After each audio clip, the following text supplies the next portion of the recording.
뭐? 오일장 만두장수랑 결혼하겠다고? 굴지의 대기업 오성그룹 회장이 얼어붙었습니다. 서울대의 미국 유학파 출신인 외동딸이 네로라 하는 재벌가 혼사를 다 마다하고 선택한 남자가 오일장에서 만두를 빚는 놈이라니요. 게다가 결혼 안 한 채 5살짜리 애를 키우는 미혼부였습니다. 당장 유학가! 재벌 회장은 딸의 외출을 금지시키고 서둘러 유학을 보내려 했습니다. 그런데 출국 당일 딸이 쓰러졌어요. 급하게 응급실로 향했는데 미리 준비해둔 의사 가운을 걸치고 마스크로 얼굴을 가린 채 유유히 걸어나가 버렸어요. 카드는 놔두고 오직 현금만 챙겨서 말이죠. 알아보니 시골 오일장 근처 고시원에서 살고 있었습니다. 그래서 지금 한 회사를 이끄는 재벌 회장이 낡은 운동화에 소매 끝이 해진 점퍼를 걸치고 흙먼지 날리는 장터에 서 있는 겁니다. 딸이 헛것에 홀린 건지 그놈이 사기꾼인지 직접 확인해야 했으니까요. 근데 직접 와서 보니까 더 마음에 안 들었습니다. 밀가루 만두피처럼 허여멀건한 얼굴이 기생오라비가 따로 없었어요. 만두 빚는 손은 여자보다 곱고 웃음은 또 어찌나 선한지. 게다가 여자들한테 어찌나 살갑게 굴던지요. 세상에, 재벌 회장은 자기 딸이 저 웃음에 넘어간 거 아닌가 싶었습니다. 이 남자 만약 회장의 정체를 알았다면 그래도 저렇게 뻔뻔하게 웃었을까요? 이야기를 시작하기 전에 구독과 좋아요 부탁드립니다. 지금 이 이야기를 듣고 계신 곳이 어디신지 댓글로 알려주세요. 그곳에 좋은 일만 가득하길 바랍니다. 어휴 냄새. 스쳐 지나가던 아주머니가 코를 막으며 한마디 던졌어요. 오성그룹 회장인 저에게 말이죠. 70년 가까이 살면서 평생 처음 듣는 소리였습니다. 내가 냄새가 난다고 얼굴이 화끈하게 달아올랐어요.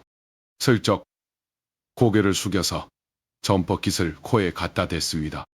빨지 않은 옷에서 올라오는 귀퀴한 기운, 소매에 밴 조명 냄새가 코끝에 걸리긴 했지만 코를 막을 정도는 아니었거든요. 냄새가 아니라 내 행색을 보고 판단한 거겠죠. 낡은 점퍼에 헐렁한 바지, 흙먼지 묻은 운동화. 이 꼴을 보고 냄새 난다고 판단해버린 거죠. 제가 걸으면 사람들이 비켜서긴 했습니다. 하지만 그건 존경이었지 혐오가 아니었거든요. 오성그룹 회장 오진우가 지나가면 사람들이 허리를 숙이고 길을 비켜줬어요. 그런데 지금은 같은 저를 보면서 얼굴을 찌푸려요. 옷 한 벌 바뀌었을 뿐인데 말이죠. 한숨이 나왔어요. 대체 저는 왜 이런 데 서 있는 걸까요?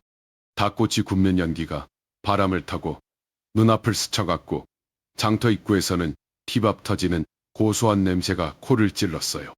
4월이라 길가에 벚꽃이 흩날리고 있었지만 아무것도 눈에 들어오지 않았습니다. 며칠 전 저녁이었어요.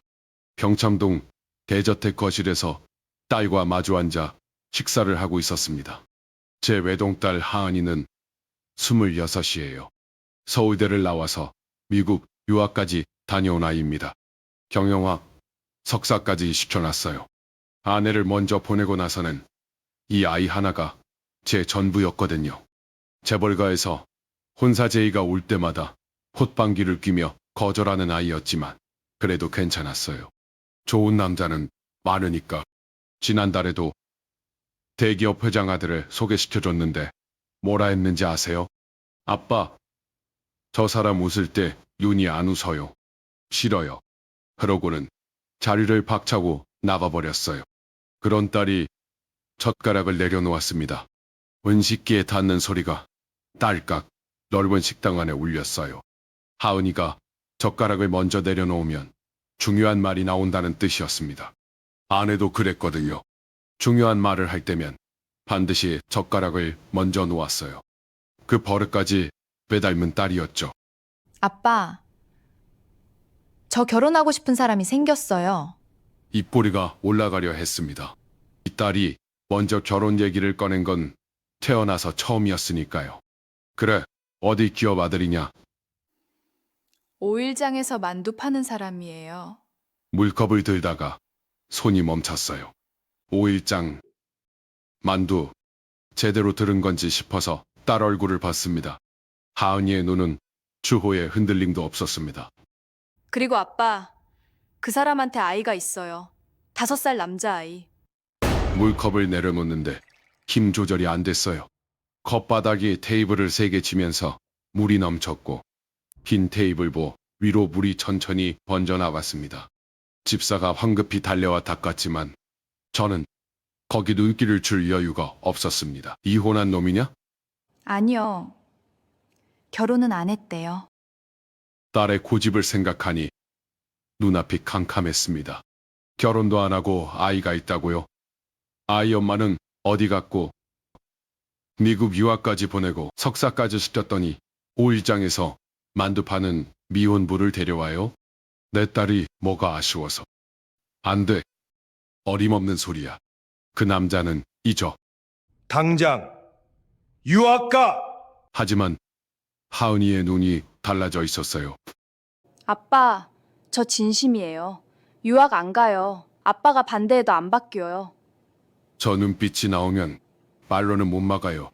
아내가 저 눈을 할 때 저는 한 번도 이긴 적이 없거든요.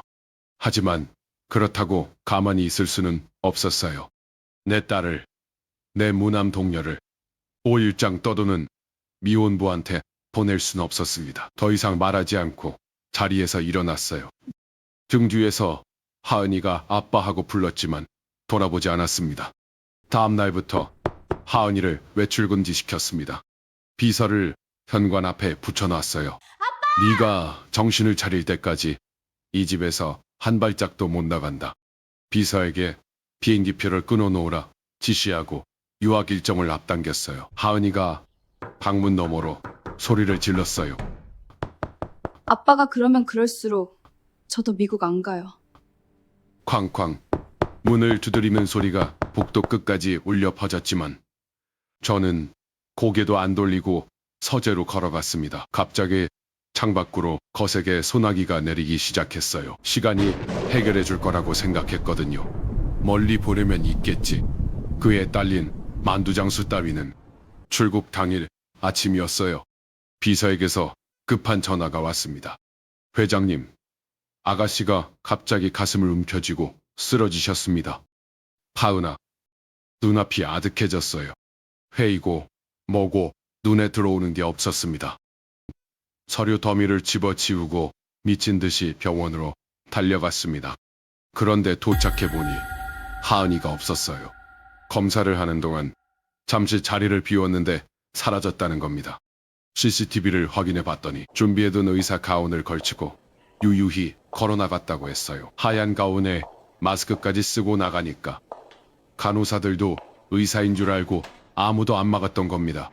처음부터 아픈 척한 거였습니다. 제 딸이요. 제가 미국 유학 보내고 석사까지 시킨 그 딸이 그 좋은 머리를 이런데 쓰고 있었습니다. 전화를 걸었지만 꺼져 있었어요. 카톡을 보내도 문자를 보내도 읽고도 답이 없었죠. 하은이 방을 확인해 보니 5성카드 몇 개가 화장대 위에 가지런히 놓여 있었어요. 현금만 들고 나간 겁니다. 아빠가 카드로 추적할 거라는 걸 알고 일부러 놓고 간 거예요. 뒷덜미가 뻣뻣하게 굳어왔습니다. 이를 악무느라 턱 근육이 떨렸어요. 비서에게 수소문을 시켰지만 카드를 안 쓰니까 어디 있는지 알 수가 없었어요. 며칠이 지나는 동안 제대로 잠을 이루지 못했습니다.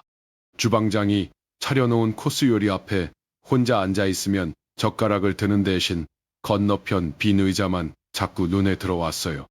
하은이가 젓가락을 딸깍 내려놓던 그 자리가 텅 비어 있었습니다. 비서에게서 보고가 왔습니다. 아가씨 소재를 파악했습니다. 경기도 안성 오일장이 서는 시골 동네 근처 고시원에서 지내고 계신 것 같습니다. 고시원, 네, 회장님. 숨을 들이쉬려는데 가슴이 답답했어요. 내 딸이 고시원에서 자고 있다고요? 평창동 3만 평 대저택, 이집트산 리넨 시트를 깔아놓은 방에서 살던 아이가 고시원이라고요? 불현듯 뭔가 떠올랐어요. 몇 주 전에 하은이가 만두를 사와서 식탁에 올려놓았습니다.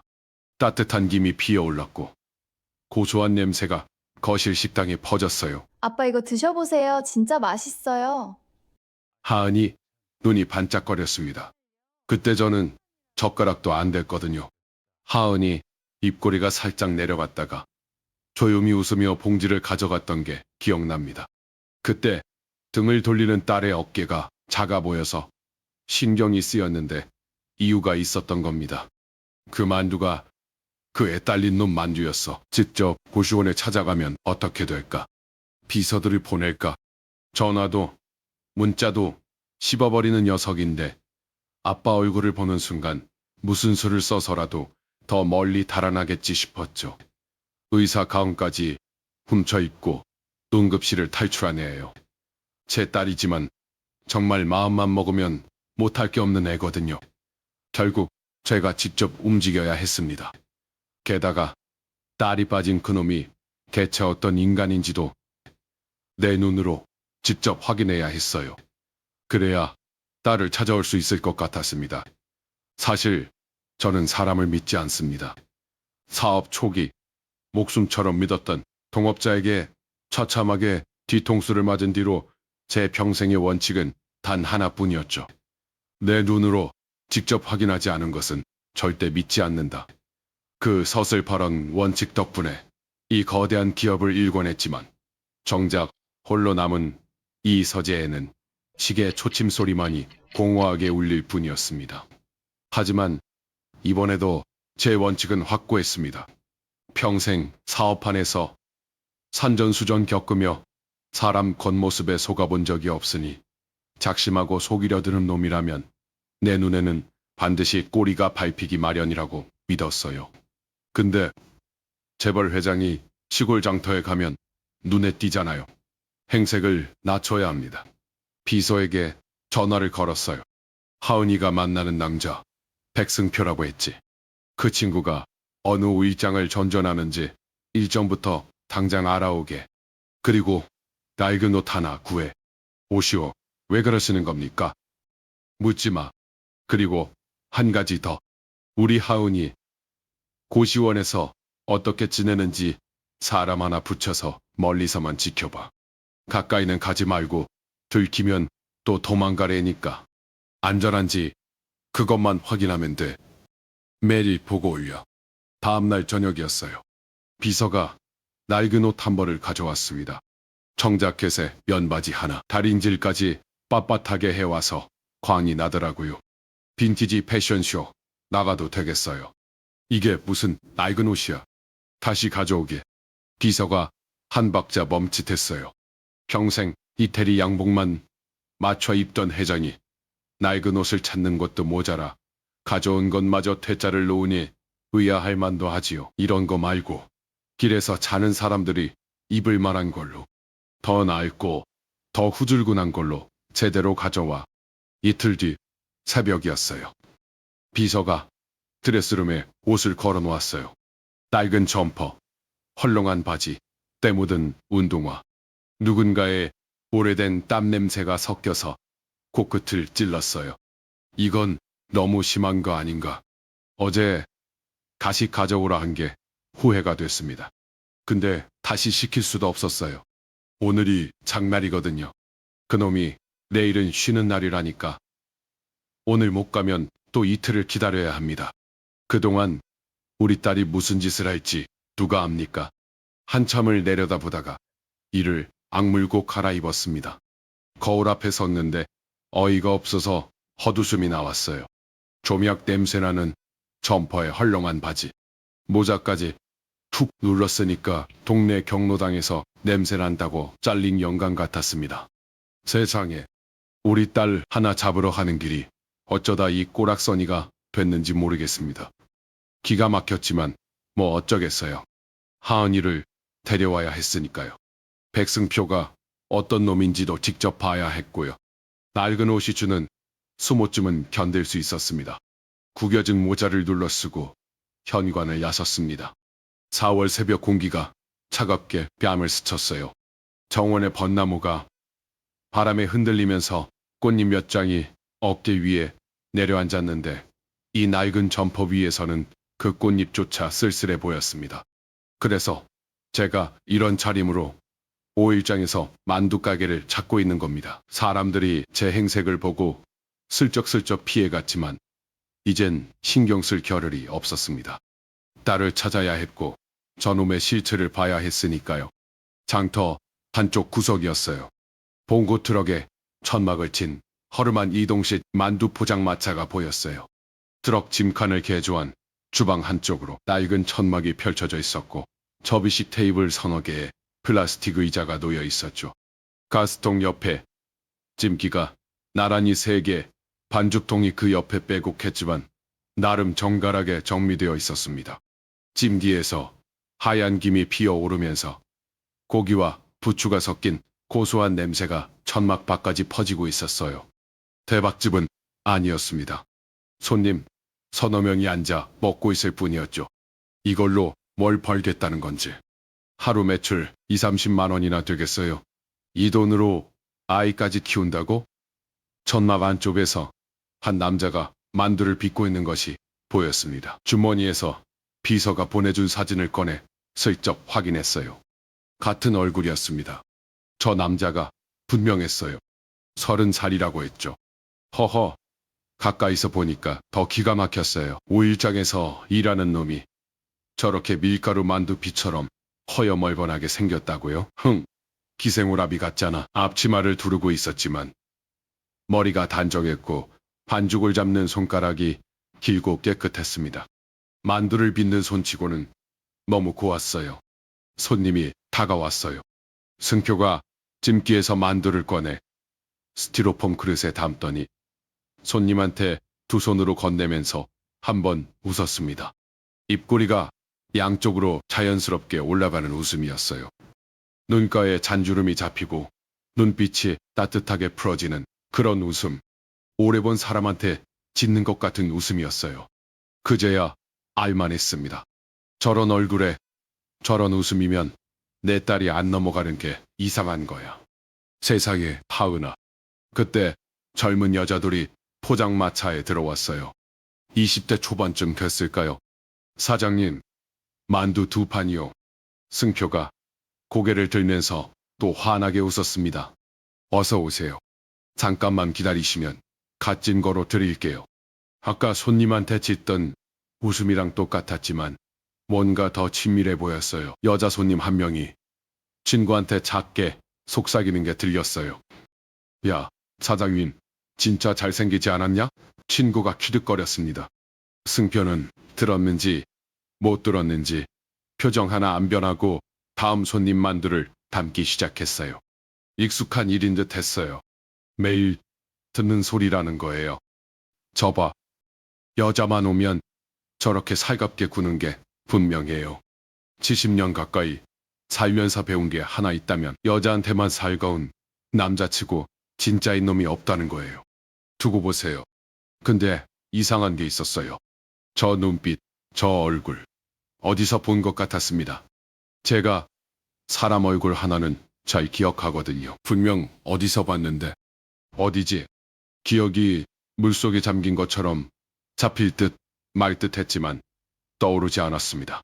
승표가 가장 끝에 있는 찜기의 뚜껑을 열자 뜨거운 김이 확 올라오면서 얼굴을 감쌌습니다. 긴 사이로 만두 하나를 집어 반으로 갈랐어요. 속에서 뜨거운 육즙이 흘러내렸고 고기와 두부가 섞인 냄새가 코끝에 닿았습니다.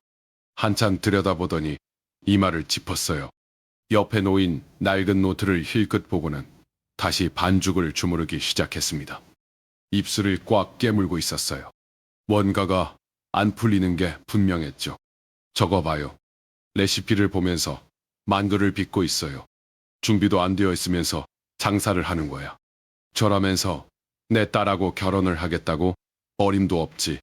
제 사업도 제대로 못하는 놈이 남의 딸 인생은 책임지겠다는 거예요? 포장마차 한쪽 빈 의자에 앉았어요. 플라스틱 의자가 삐걱거리면서 엉덩이에 딱딱한 감촉이 전해졌습니다. 이태리 장인이 맞춰준 가죽 의자에만 앉던 사람한테 이 플라스틱이 참 낯설었어요. 백승표는 제 꼴을 보고도 표정 하나 안 변하더니 종이컵에 따뜻한 물을 따라서 내밀었습니다. 컵을 감싸니 손바닥에 온기가 번졌어요. 어서 오세요, 어르신. 목소리가 부드럽더군요. 허름한 노인한테도 저렇게 웃어요? 웃음이 싼 놈이야. 옆에 앉은 어르신 단골한테도 똑같았습니다. 어머니, 오늘도 오셨어요? 지난번 좋아하셨던 김치만두 넉넉히 넣어드릴게요. 이름을 외우고 취향을 기억해주고 저거 제가 젊을 때 거래처 사장한테 쓰던 수법이에요.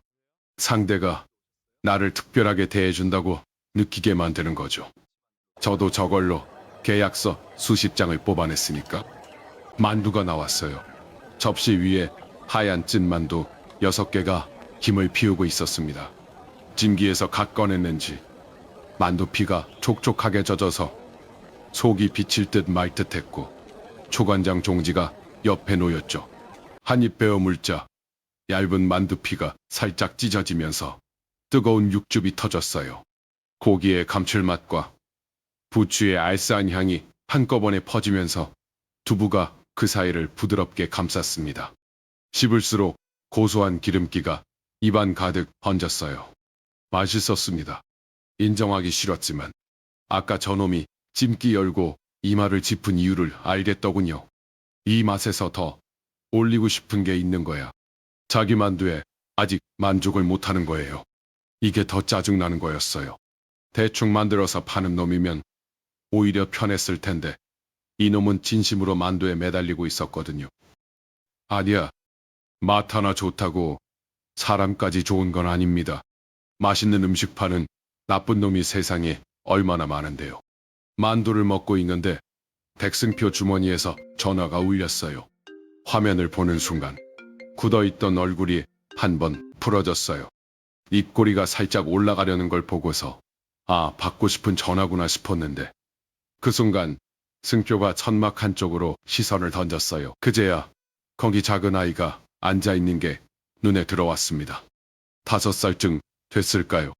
작은 의자에 앉아서 도화지에 크레파스로 뭔가를 그리고 있었어요. 저 아이가 하은이가 말했던 그 아이구나. 결혼도 안 한 채 키운다는 5살짜리. 승표가 아이를 본 순간 표정을 다잡더라고요. 아이가 이쪽을 안 보는 걸 확인하더니 전막 밖으로 걸어 나갔습니다. 등을 돌리고 목소리를 낮췄는데 찜기 옆에 앉아있던 저한테는 웅얼거리는 소리만 겨우 들렸어요. 귀를 쫑긋 세워봤지만 무슨 말인지는 알아들을 수 없었습니다. 누구지? 설마 우리 하은이일까? 전화를 끊고 다시 찜기 앞으로 돌아가서 아무 일 없었다는 듯 만두를 꺼냈습니다. 표정이 다시 평소대로 돌아와 있었지만 그 입꼬리가 한번 올라가려 했던 걸 저는 분명히 봤습니다. 받고 싶은 저라면서 왜 아이 앞에서는 숨겨? 떳떳한 사이면 떳떳하게 받으면 되는데 뭘 숨기고 있는 거지? 설마 다른 여자가 있는 건 아니겠지? 내 딸 두고 다른 여자한테 전화 받는 놈이면 이건 보통 일이 아니야.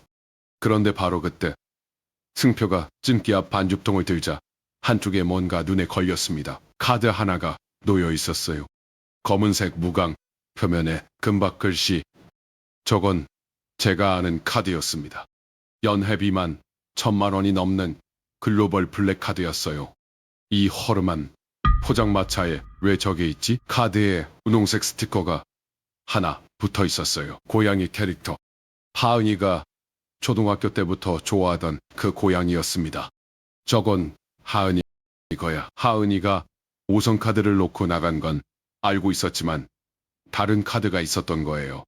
전화는 아이한테 숨기고 내 딸 카드는 갖고 있고 의심이 콘크리트처럼 굳어졌어요.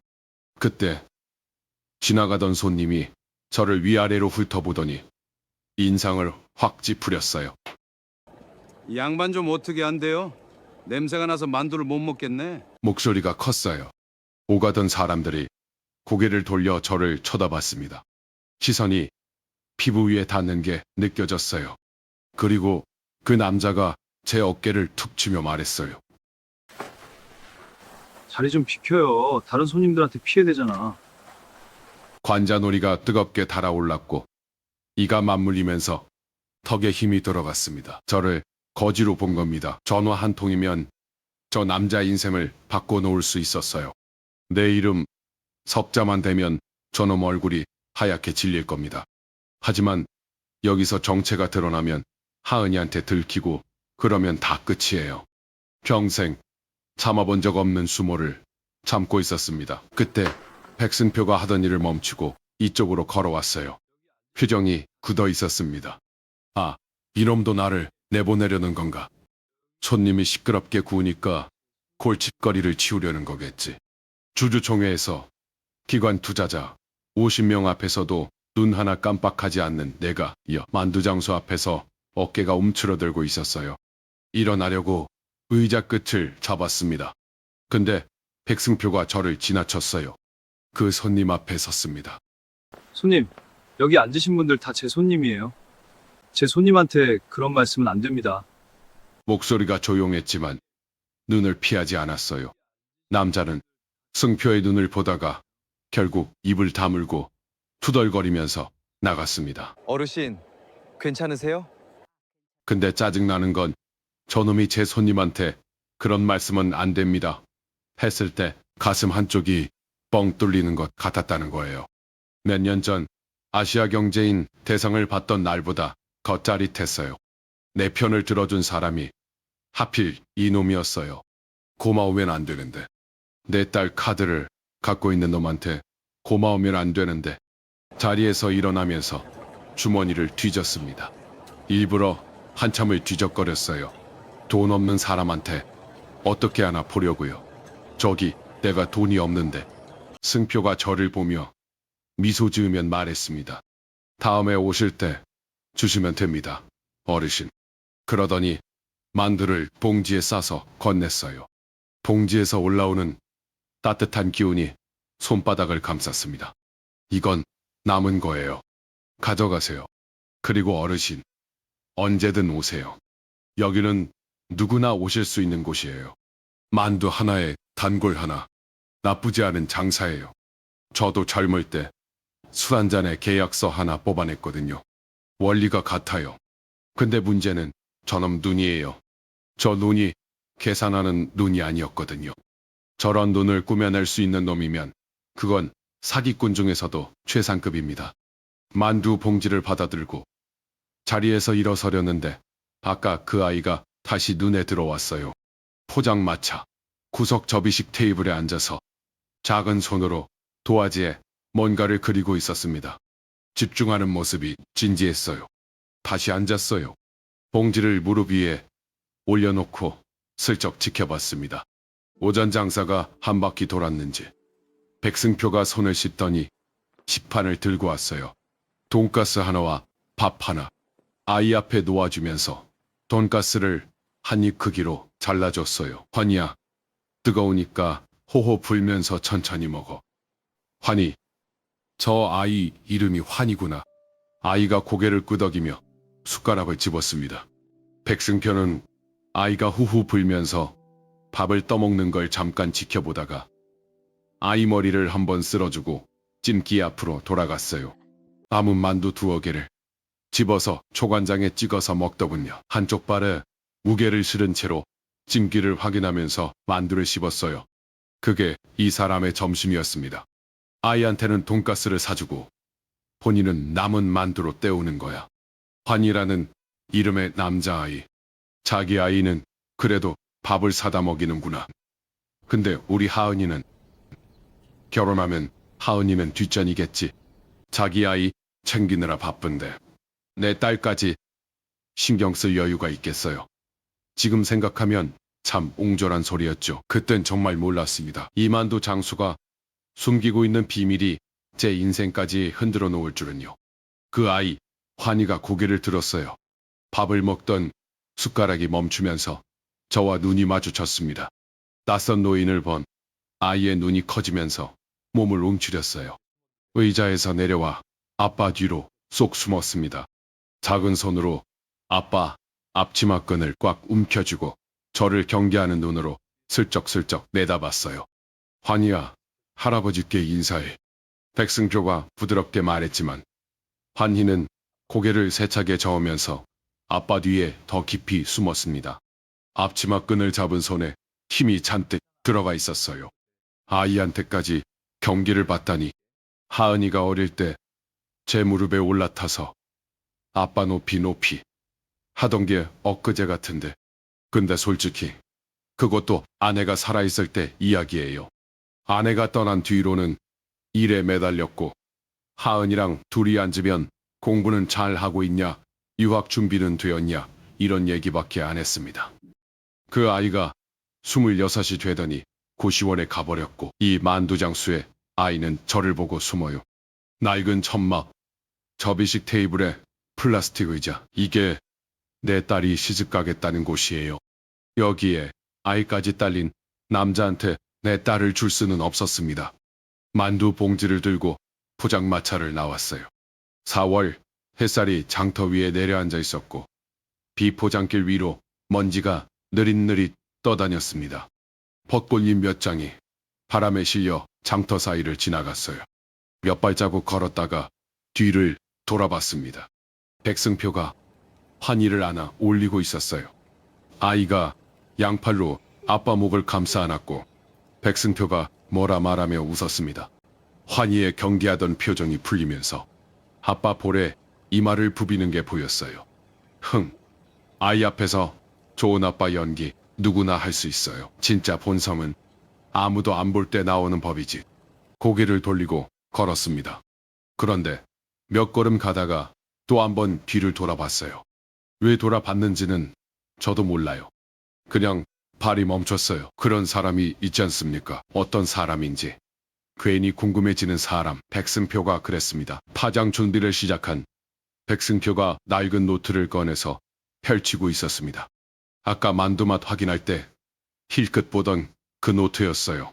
손가락으로 글씨를 천천히 쓰다듬었습니다. 한참을 들여다보더니 눈을 감았습니다. 그러다 눈을 떴는데 눈가에 눈물이 맺혀 있었어요. 손등으로 재빨리 훔치고는 아무 일 없었다는 듯 찜기를 닦기 시작했습니다. 왜 저러지? 저 노트에 뭐가 있길래 보면서 눈물까지 찔끔하는 거야. 그때 승표가 앞치마에서 전화를 꺼내는 게 보였어요. 화면을 힐끗 보더니 표정이 미묘해졌습니다. 로봇과 놀고 있는 환희를 데리고는 옆 좌판 아주머니한테 다가갔어요. 아주머니, 죄송한데 잠깐 볼 일이 있어서요. 30분만 환희 좀 봐주실 수 있을까요? 승표가 환희 머리를 쓸어주고 앞치마를 벗었습니다. 환희야, 아빠 잠깐 다녀올게. 승표는 몸을 돌려 어디론가 걷기 시작했어요. 어디 가는 거지? 설마 하은이를 만나러 가는 걸까요? 거리를 두고 따라갔어요. 재벌그룹 총수가 만두장수를 미행하고 있다니 내 인생이 어쩌다 이렇게 됐는지 모르겠습니다. 장터 끝자락에 작은 카페가 있었어요. 승표가 문을 열고 들어갔어요. 유리창 옆 전봇대에 몸을 숨기고 안을 지켜봤어요. 그런데 세상에 한 20살이나 먹었을까요? 웬 젊은 여자가 승표를 보고 환한 얼굴로 일어서서 손을 흔들었어요. 테이블 위에 백화점 쇼핑백이 놓여 있었습니다. 승표가 여자 맞은편에 앉으면서 웃었습니다. 둘은 반갑게 인사를 나누더니 여자가 쇼핑백을 승표 쪽으로 밀어줬어요. 승표가 웃으며 받았습니다. 다시 뭔가를 이야기하더니 승표가 주머니에서 스마트폰을 꺼내 화면을 보여줬어요. 둘이 머리를 맞대고 화면을 들여다보면서 웃고 있었습니다. 유리 밖에서는 화면이 안 보였어요. 기생오라비가 따로 없다고 했죠. 제 말이 맞았습니다. 젊은 여자한테 백화점 쇼핑백을 넙죽 받아요. 내 딸은 집 나와서 고시원에서 고생하는데 이놈은 여기서 이러고 있었어요. 하은이 블랙카드까지 갖고 있으면서 20분쯤 이야기하다가 둘이 동시에 일어섰어요. 카페를 나와서는 여자가 고개를 숙여 인사하고는 돌아갔습니다. 승표는 쇼핑백을 들고 장터 쪽으로 걸어갔어요.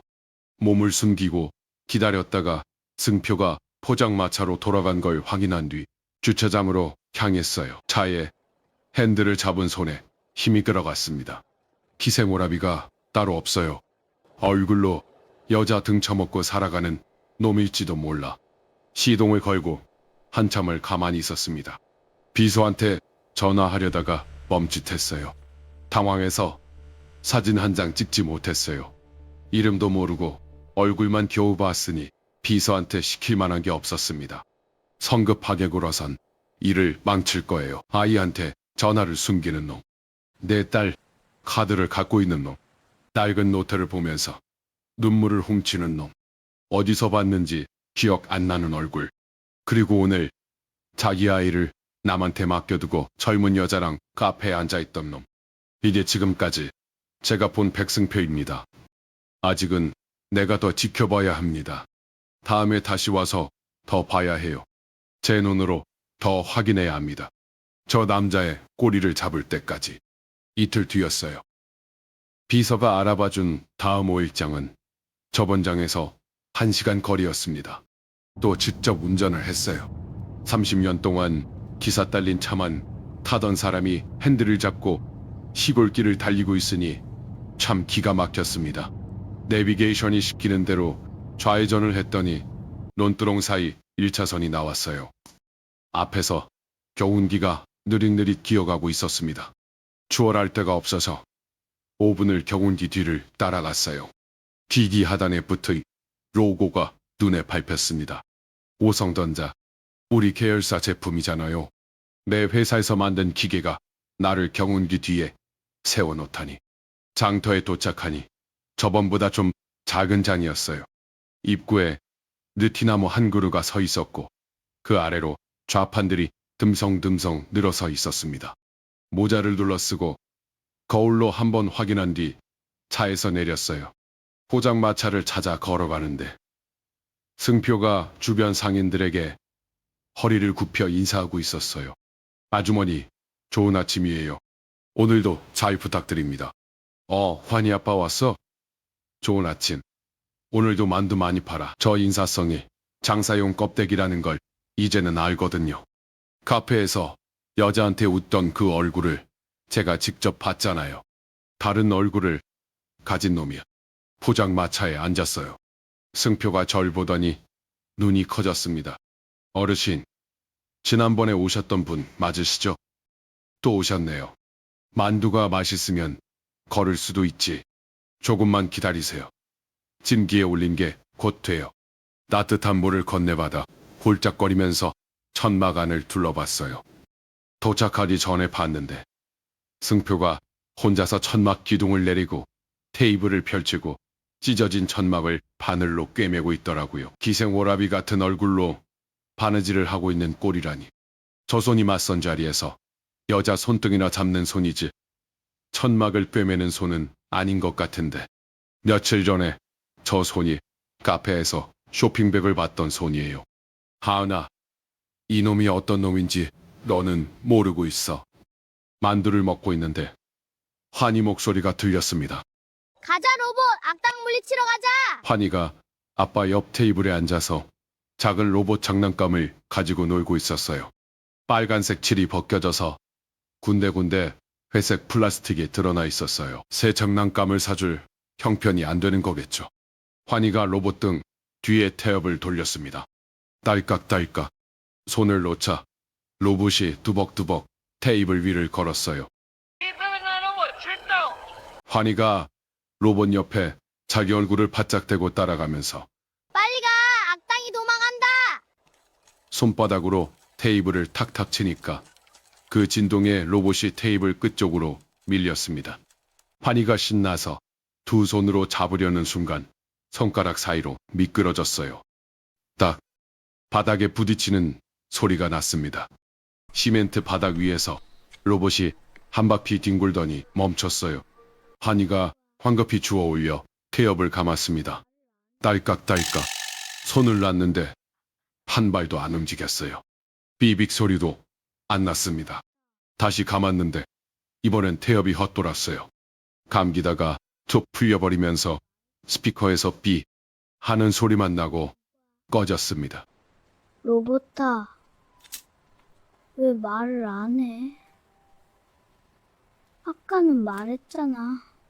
테이블에 세워놨지만 축들어져서 옆으로 쓰러졌어요. 다시 세웠는데 또 쓰러졌습니다. 세 번째로 세우는 환희의 손끝이 떨리기 시작했어요. 일어나. 제발 일어나. 입술을 깨물었어요. 눈이 빨갛게 젖어가는데 소리를 안 냈습니다. 이 아이는 울 때 소리를 안 내는 거예요. 입을 꾹 다물고 코를 훌쩍거리는 것도 참으면서 아빠 쪽을 힐끗 봤어요. 승표는 손님 만두를 담느라 뒤를 돌아볼 겨를이 없었습니다. 그걸 확인한 환희가 고개를 푹 숙이고 무릎 위에 쓰러진 로봇을 두 손으로 감쌌어요. 작은 어깨가 가늘게 떨리고 있었습니다. 5살이 아빠한테 걱정 끼치기 싫어서 참는 거예요. 저놈은 젊은 여자한테는 백화점 쇼핑백을 받으면서 자기 아이한테는 테이프로 감은 로봇을 쥐어주고 있는 거야. 차라리 와 하고 울면 모른 척 할 텐데 소리도 안 내고 참으니까 더 못 봐주겠습니다. 남의 아이인데 고개를 돌리려는데 눈이 안 떨어졌어요. 결국 혀를 차면서 손이 먼저 나갔습니다. 로봇을 집어들고 뒤집어 보니 태엽축이 빠져 있었어요. 바닥에 떨어지면서 안에 핀이 어긋난 거였습니다. 점퍼 주머니를 뒤져보니 옷에 딸려온 클립이 하나 있었어요. 건설그룹 자수성가 출신이에요. 현장에서 안 고쳐본 게 없습니다. 클립 끝을 손톱으로 구부려서 핀 대신 밀어 넣었어요. 달깍 기어가 맞물리는 소리가 났습니다. 태엽을 감아서 로봇을 테이블에 올려놓고 손을 놨습니다. 뚜벅뚜벅 로봇이 걸었어요. 작은 스피커에서 소리가 나왔습니다. 환희의 입이 벌어졌어요. 빨갛게 젖어있던 눈에서 눈물이 한 방울 뚝 떨어졌지만 표정은 완전히 달라져 있었습니다. 우와! 환희가 벌떡 일어나서 걸어가는 로봇 옆에 얼굴을 바짝 대고 따라갔어요. 살아났다. 로봇이 살아났어. 환희가 달려와서 제 무릎을 안았습니다. 작은 팔이 헐렁한 바지 위를 감쌌어요. 지난번에는 아빠 뒤에 숨었던 아이가 할아버지 이틀 만에 제 무릎에 매달려 있었습니다. 할아버지 천재세요. 어떻게 한 거예요? 할아버지? 할아버지가 옛날에 기계 만지는 일을 좀 했어. 품에서 올라오는 아이 채훈이 점퍼를 뚫고 닿았습니다. 하은이가 어릴 때 제 무릎 위에 올라타서 아빠 높이 하던 게 겹쳐 보였어요. 손이 올라가려 했습니다. 아이 머리를 쓸어주려고요. 근데 멈췄어요. 며칠 전에 카페에서 다른 여자랑 웃던 놈이에요. 그런 놈의 아이한테 정을 주면 내 딸을 저 남자한테 보내는 걸 인정하는 거예요. 가서 놀아. 일부러 퉁명스럽게 말했어요. 자리로 돌아와 만두를 다 먹었습니다. 앉아있으면 수상해지니까 슬슬 일어나 봐야 했습니다. 만두값을 놓으려고 주머니를 뒤지는데 포장마차 쪽에서 익숙한 목소리가 들렸어요. 저 왔어요. 하은이었어요. 심장이 쿵 하고 내려앉았어요. 전화로 목소리만 듣고 얼마나 걱정했는데 밥은 먹고 다니는 건지 고시원 생활은 어떤지 그래도 안색은 괜찮아 보였어요. 근데 잠옷도 명품 원피스만 입던 애가 운동복을 다 입고 있었어요. 누가 보면 우리 딸인 줄 모르겠더라니까요. 세상에 하은아 눈이 시큰해져서 고개를 숙이고 모자를 눌렀었어요. 근데 그보다 먼저 본 게 있었습니다. 승표 얼굴이요.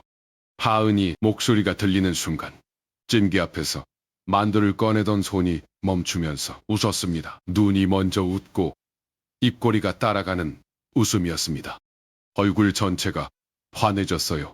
며칠 전 카페에서 그 여자한테도 저렇게 웃었잖아요. 눈이 먼저 웃던 그 얼굴. 웃음을 골라 쓰는 놈이라는 건 알았지만 내 딸 앞에서 저 얼굴을 직접 보니까 피가 거꾸로 솟았습니다. 기가 막혀서 이가 갈렸어요. 하은 씨, 안 와도 된다니까요. 잠깐 들른 거예요. 환희 보러 온 건데. 하은이가 환희 쪽으로 다가갔어요.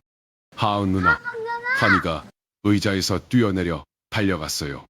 하은이가 환희를 안아 올리면서 빙글 돌았습니다. 환희가 까르르 웃으면서 로봇을 흔들었어요.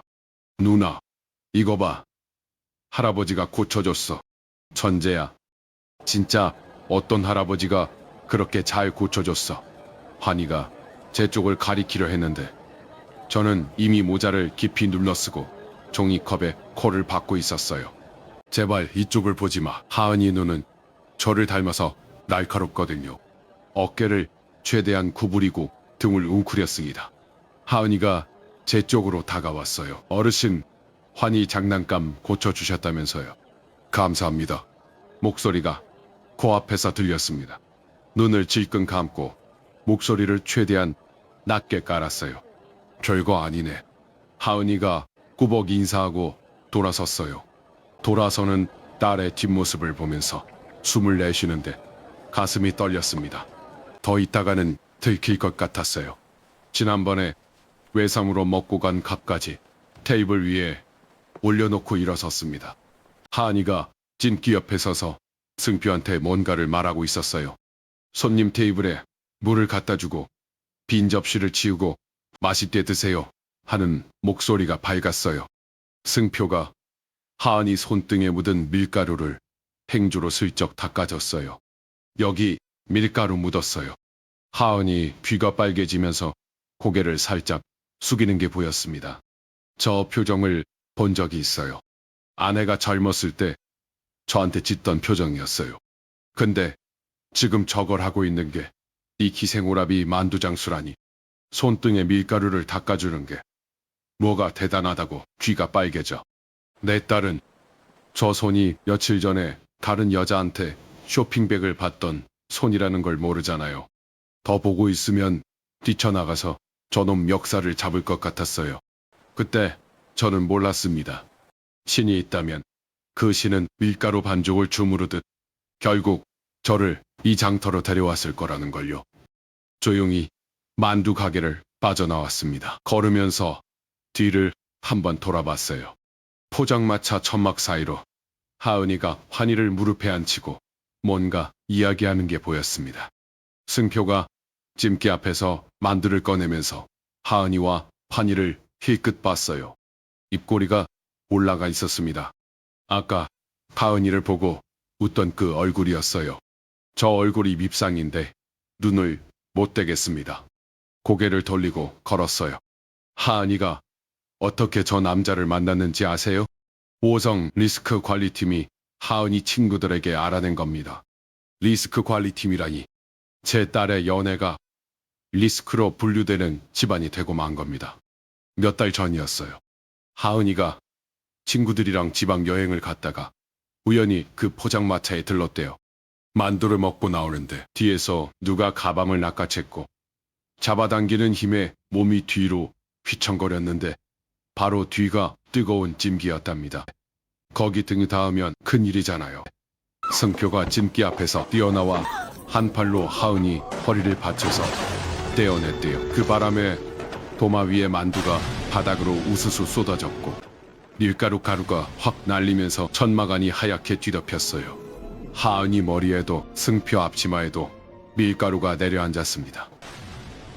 가게가 엉망이 됐어요.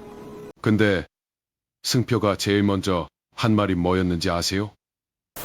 괜찮으세요? 어디 안 다쳤어요? 가게 꼴은 쳐다보지도 않고 하은이 얼굴만 봤대요. 장이 복잡하니까 조심하세요.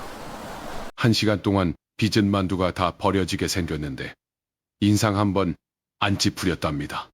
하은이가 물어드린다고 했더니 고개 저으면서 손님이 무사한 게 만두보다 중요하죠. 그랬답니다. 하은이가 친구한테 그랬대요. 그 사람 얼굴에 밀가루가 묻어 있었는데 그게 자꾸 떠올라. 그 뒤로 하은이가 혼자 그 포장마차를 다시 찾기 시작했다고요. 저 남자가 내 딸을 꼬신 게 아니라 내 딸이 쫓아간 거였어요. 그걸 인정하고 싶지 않았습니다. 근데 솔직히 밀가루 묻은 얼굴이 자꾸 떠오른다는 말은 좀 이해가 됐어요. 아내도 그랬거든요. 처음 만났을 때 제 셔츠에 시멘트 가루가 묻어 있었는데 그게 마음에 들었대요. 뭐 그런 거겠죠. 여자들은. 돌아가는 차 안에서 한참을 생각했어요. 하은이가 웃는 얼굴이 자꾸 떠올랐습니다. 하은이가 언제 마지막으로 저한테 저렇게 환하게 웃었는지 기억이 안 나요. 분명 있었거든요. 근데 너무 오래돼서 흐릿해요. 하은이가 웃지 않은 게 아니라 저한테 웃을 이유가 없었던 건 아닐까. 그 생각이 가슴을 훑고 지나갔어요. 아니야. 지금 저건 이놈한테 빠져서 그런 거야. 내가 지켜줘야 합니다. 핸들을 잡은 손에 힘이 들어갔어요. 그리고 또 그 얼굴이 걸렸어요. 승표의 얼굴. 분명 어디서 봤어요. 그것도 아주 가까이서. 저 기생오라비 같은 얼굴이 한 번 보면 쉽게 잊히는 얼굴이 아니잖아요. 잘생겼다고 인정하는 건 아닙니다. 기생오라비는 오라비죠. 기억이 잡힐 듯 말 듯 했지만 실마리는 잡히지 않았어요. 저놈이 어떤 놈인지 아직 모르겠습니다. 며칠 뒤 또 다른 오일장이었어요. 이번 장은 규모가 꽤 컸습니다. 장터 입구부터 끝까지 좌판이 수백 개씩 늘어서 있었고 사람들이 좌판 사이를 물결처럼 오가고 있었어요. 끝에서 끝까지 걸으면 20분은 넘게 걸릴 정도로 넓은 장이었습니다. 포장마차를 찾아 앉았습니다. 오늘은 하은이는 보이지 않았어요. 승표가 물을 건네면서 반갑게 웃었어요. 어르신, 오늘도 오셨어요. 여기까지 어떻게 오셨어요? 저번 장이랑은 꽤 먼데. 심장이 뛰었습니다. 만두가 맛있으면 걸을 수도 있다니까. 멀리서 걸어오셨어요? 고생하셨네요. 더 묻지는 않았습니다. 김이 모락모락 나는 만두가 테이블 위에 올랐습니다. 벌써 세 번째 먹는 건데도 질리기는커녕 첫 입에 터지는 육즙은 매번 똑같이 고소하고 진했습니다. 내가 지금 만두 맛을 보러 온 건지 딸아이를 찾으러 온 건지 분간이 안 갈 정도로 짜증이 났습니다. 초간장에 찍은 만두를 베어 물며 무심코 장터 저쪽 끝을 보았습니다. 알록달록한 옷을 입은 삐에로 하나가 사람들의 머리 위로 풍선을 흔들고 있었어요. 삐에로를 본 환희의 눈이 반짝였어요. 녀석은 의자 위에서 무릎을 세우고 목을 쭉 뺀 채 삐에로에게서 눈을 떼지 못했습니다. 승표는 밀린 주문을 쳐내느라 찜기 앞에 열기 속에서 정신이 없었고요. 그때였습니다. 환희가 슬금슬금 테이블에서 내려오더니 내 눈을 보며 작은 손가락을 입에 갖다 댔습니다. 쉿 하고 말이죠. 지난번 로봇을 고쳐줬을 때처럼 장난기 가득한 그 미소를 지으며 녀석은 살금살금 포장마차 밖으로 빠져나갔습니다. 승표에게 말을 할까 하다가 말았습니다. 삐에로 구경이나 하고 오겠지. 나는 고개를 돌려 다시 만두를 씹었습니다. 환희의 그 쉿 하던 얼굴이 잔상처럼 스쳐 지나갔지만 금방 오겠거니 생각했습니다. 5살짜리 아이가 가봤자 얼마나 멀리 가겠나 싶었으니까요. 만두를 다 먹고 물을 한 모금 마시며 주변을 둘러보았습니다. 그런데 환희가 앉아있던 자리가 비어 있었습니다. 녀석이 그토록 아끼던 로봇만이 덩그러니 테이블 위에 남겨진 채였습니다. 한시도 손에서 놓지 않던 보물을 두고 가다니 불길한 예감이 스멀스멀 피어올랐습니다. 그때 찜기 뚜껑을 닫던 승표가 뒤를 돌아보았습니다. 녀석의 눈이 커졌습니다. 천막 안을 훑고 트럭 뒤를 확인하고 다시 빈 테이블을 바라보는 승표의 얼굴에서 핏기가 순식간에 썰물처럼 빠져나갔습니다. 환희야. 대답이 없었어요. 환희야. 환희를 부르던 승표는 천막 밖으로 뛰쳐나갔습니다. 승표가 뛰어나간 뒤에도 저는 앉아 있었습니다. 금방 찾겠지. 이렇게 넓은 장이지만 5살이 얼마나 멀리 가겠어요. 하지만 마음 한구석이 돌덩이를 얹은 듯 무거워졌습니다. 몇 분이 흘렀을까요? 장터 저 멀리서 환희야, 환희야, 울부짖는 승표의 목소리가 들려오다 멀어지기를 반복했습니다. 이내 헐떡거리는 숨소리와 함께 돌아온 승표는 이미 넋이 나간 모습이었습니다. 어르신, 혹시 환희 안 돌아왔어요? 고개를 저었습니다. 입술이 파르르 떨리는데 말이 안 나오는 것 같았습니다. 아무 말도 못하고 다시 몸을 돌려 장터의 인파 속으로 몸을 던졌습니다. 아이를 키워본 부모는 알 겁니다. 아무렇지도 않은 일상에서 아이가 사라졌을 때 세상이 통째로 꺼지는 그 공포를요. 그때 쉿 하던 환희의 얼굴이 떠올랐습니다. 장난기 가득하게 웃으면서 손가락을 입에 대던 그 작은 얼굴. 피에로가 있던 곳은 장터 저 끝. 여기서 5살 나이 걸음으로는 좋기 15분은 걸릴 거리였습니다. 심장이 쿵하고 내려앉았습니다. 내가 봤어.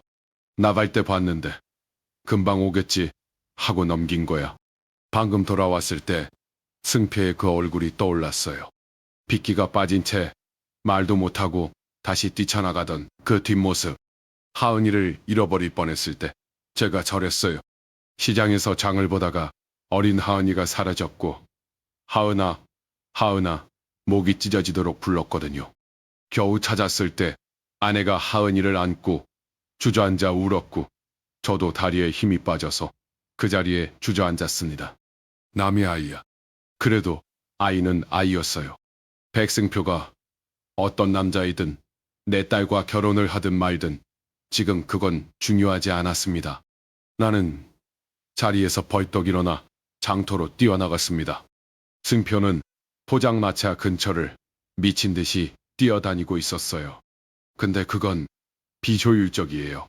40년 건설 현장에서 뼈가 굵은 나는 동선부터 구려보았습니다. 마지막 목격 지점에서 아이의 시선이 닿았던 곳, 피에로가 있던 장터 끝으로 방향을 좁혀야 했습니다. 나는 반대쪽으로 뛰었습니다. 좌판 사이를 헤치며 상인들에게 묻고 또 물었어요. 혹시 5살짜리 남자아이 못 보셨어요? 이만한 키에 파란 점퍼 입은 남자아이요. 못 봤는데요. 글쎄, 아이가 많아서 3군데를 물어봤는데 다 모른다고 했어요. 가슴이 점점 조여왔습니다. 설마 장터 밖으로 나간 건 아니겠지. 차도가 바로 옆인데 발걸음이 빨라졌어요. 장터 저쪽 끝에 거의 다 왔을 때 좌판 뒤쪽 그늘에서 뭔가가 보였습니다. 작은 운동화 한 켤레. 심장이 멈추는 것 같았습니다. 돌아가서 들여다봤어요. 환희가 좌판 박스 옆에 쪼그려 앉아 있었습니다. 피에로는 이미 다른 데로 가버렸고 풍선을 받지 못한 환희가 무릎을 끌어안고 있었어요. 무릎이 까져서 피가 배어나와 있었습니다. 피에로를 쫓아가다가 넘어진 것 같았어요. 울고 있었지만 소리가 작았어요. 이 아이는 울 때 소리를 안 내요. 장난감이 부서졌을 때도 지금도. 환희 옆에 쪼그려 앉았습니다. 괜찮아. 할아버지 여기 있어. 환희가 고개를 들었어요. 저를 알아봤습니다. 로봇 고쳐준 할아버지.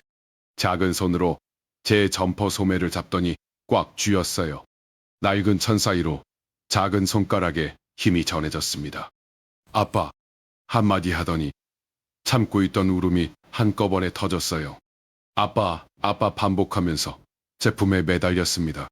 작고 가벼운 몸이 점퍼에 닿았을 때 시장통에서 찾았던 어린 하은이가 겹쳐 보였습니다. 그때 장터 반대쪽에서 승표가 달려왔어요. 숨이 차서 헐떡거리고 있었습니다. 환희야, 어디 안 다쳤어? 괜찮아? 아이의 까진 무릎을 확인하는 승표의 손끝이 떨리고 있었습니다. 아빠 울지 마. 이 할아버지가 도와줬어. 승표가 고개를 들어 저를 봤어요. 눈이 벌겋고 코끝이 젖어 있었습니다. 감사합니다, 어르신. 정말 감사합니다. 고개를 깊이 숙였습니다. 승표가 환희를 안아 올렸습니다. 급하게 안아 올리니까 환희의 위도시 올라갔어요. 그 순간 길고 가는 흉터가 가슴 중앙을 세로로 가르고 있는 것이 보였어요. 수술 자국이었습니다. 승표가 재빨리 옷을 여며줬습니다. 저 흉터는 뭐지? 5살짜리 아이 가슴 한가운데 저런 흉터라면 아주 어릴 때 큰 수술을 받았다는 뜻이에요. 그때 승표가 말했어요. 어르신, 곧 파작인데 저녁이라도 대접하고 싶습니다. 거절할 이유가 없었습니다. 아니, 솔직히 말하면 이놈이 어떤 놈인지 더 캐봐야 했거든요.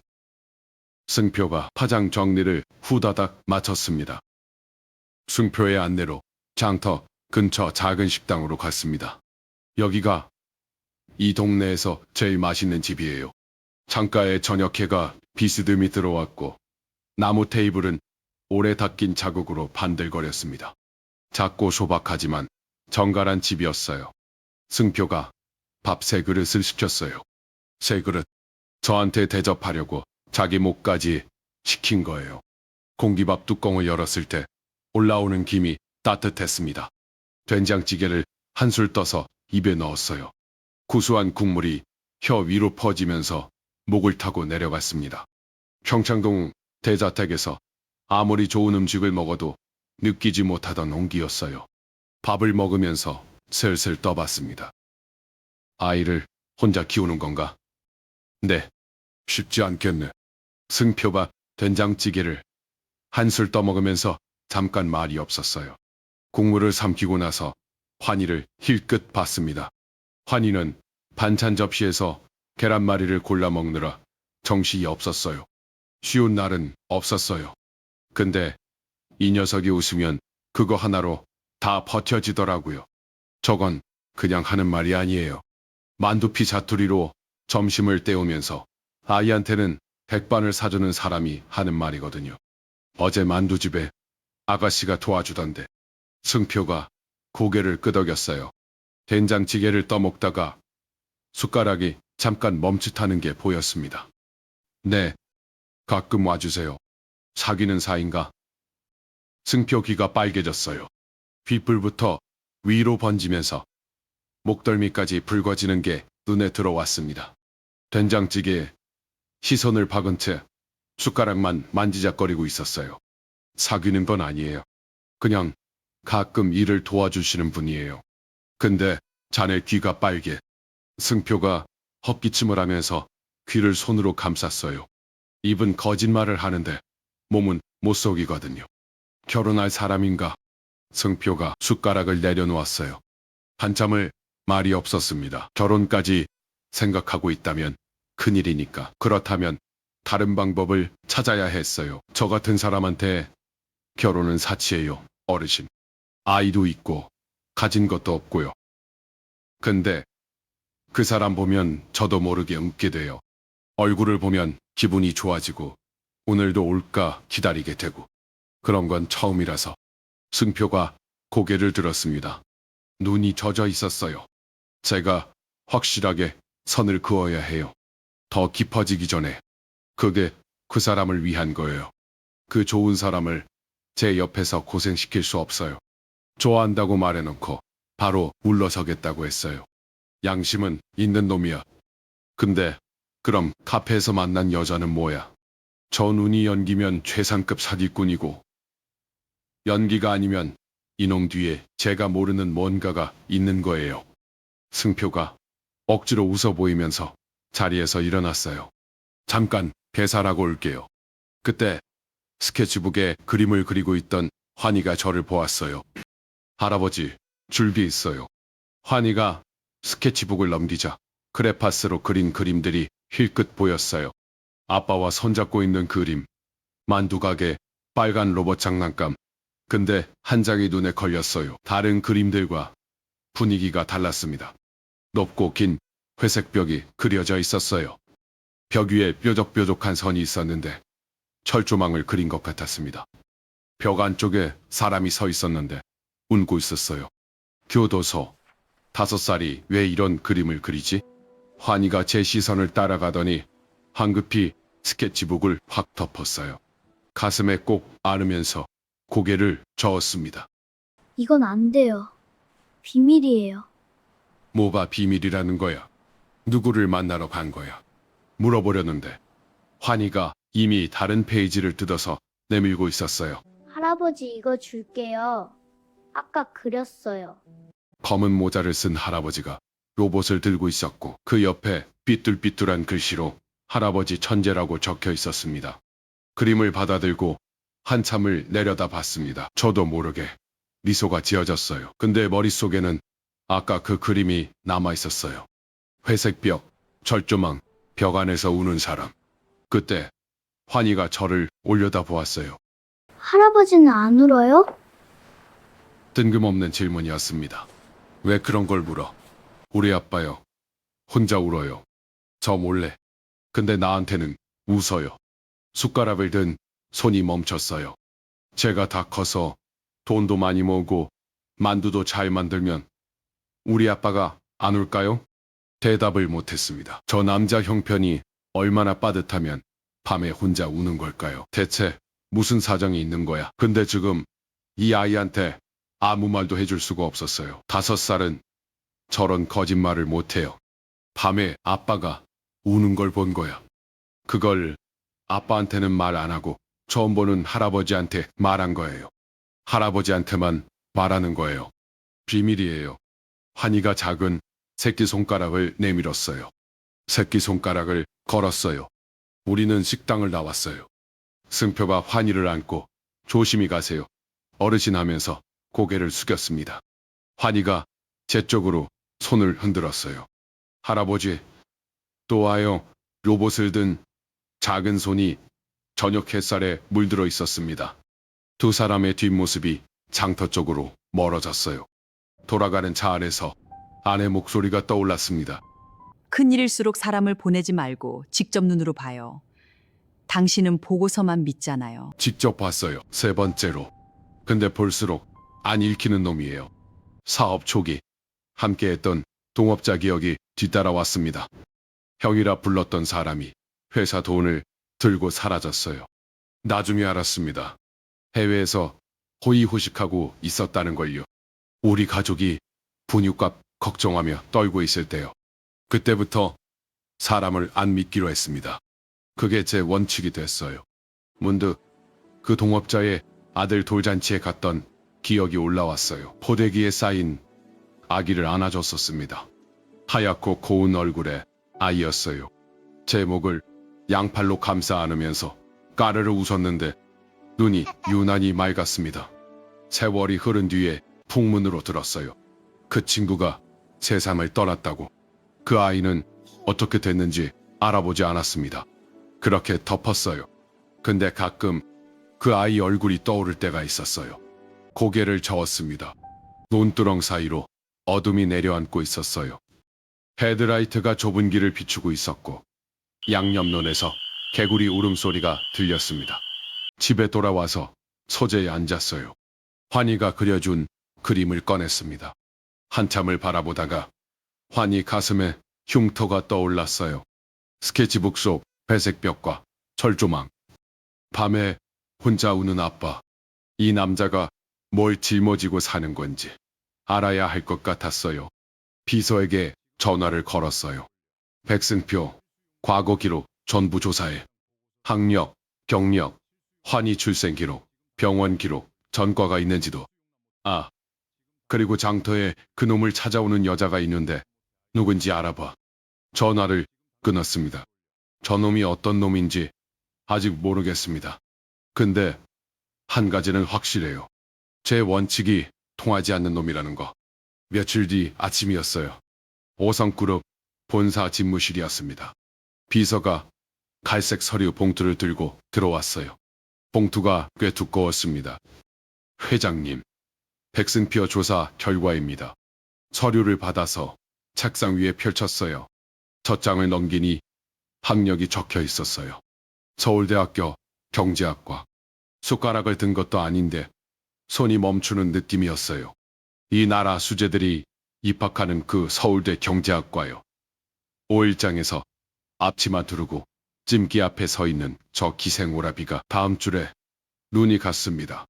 졸업 후 취업, 오성그룹 계열사 입사 등이 의자 등받이에서 떨어졌어요. 오성이라고 내 회사 서류를 바짝 끌어당겨서 읽었어요.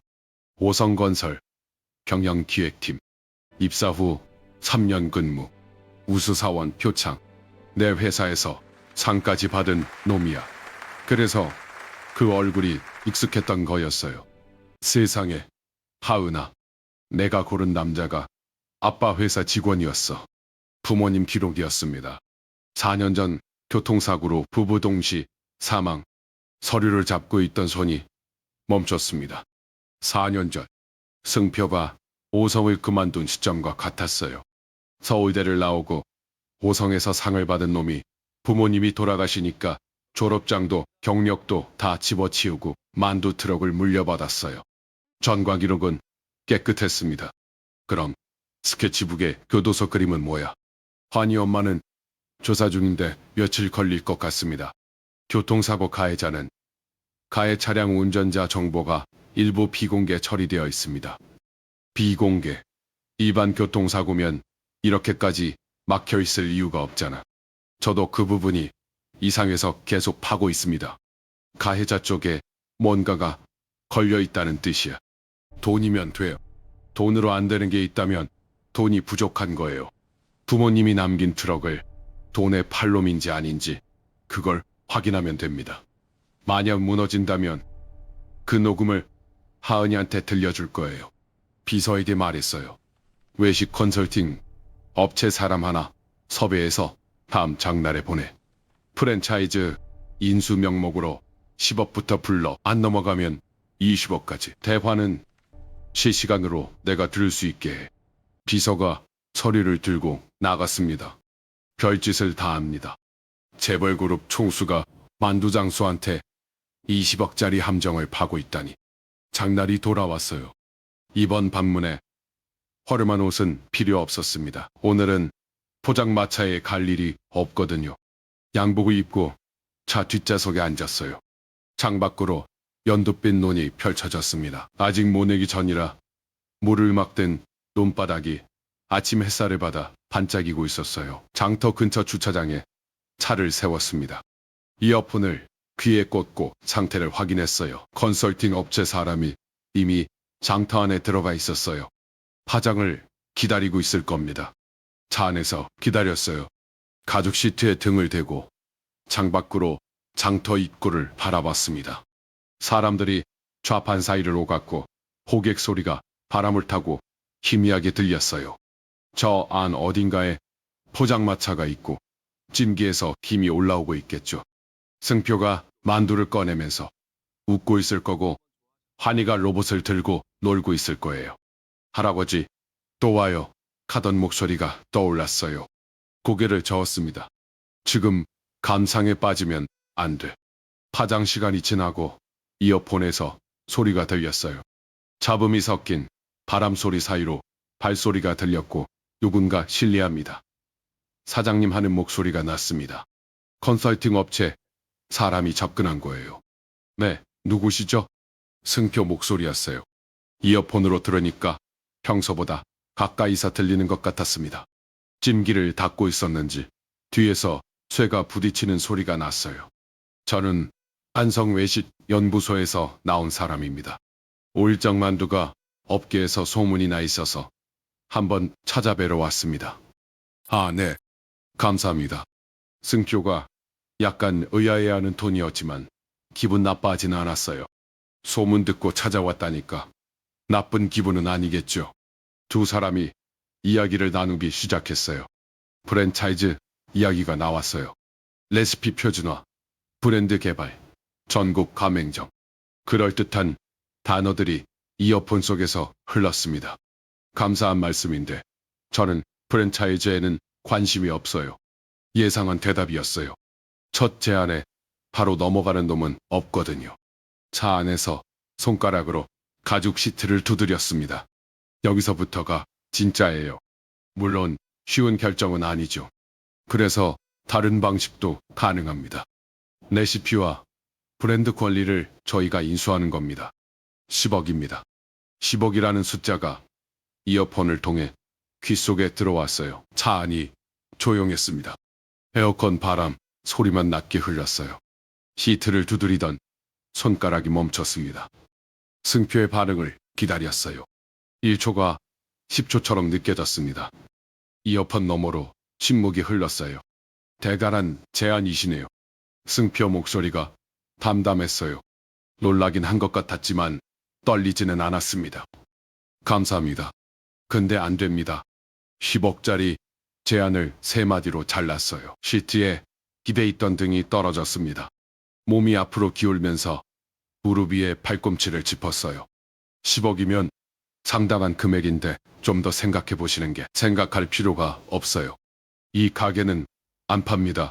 목소리가 단단했어요. 비서를 봤어요. 비서가 고개를 살짝 기울였습니다. 올릴까요? 턱을 끄덕였어요. 비서가 컨설팅 업체 사람에게 문자를 보냈습니다. 10초 뒤 이어폰에서 다시 목소리가 나왔어요. 사장님, 사정을 모르는 건 아닙니다.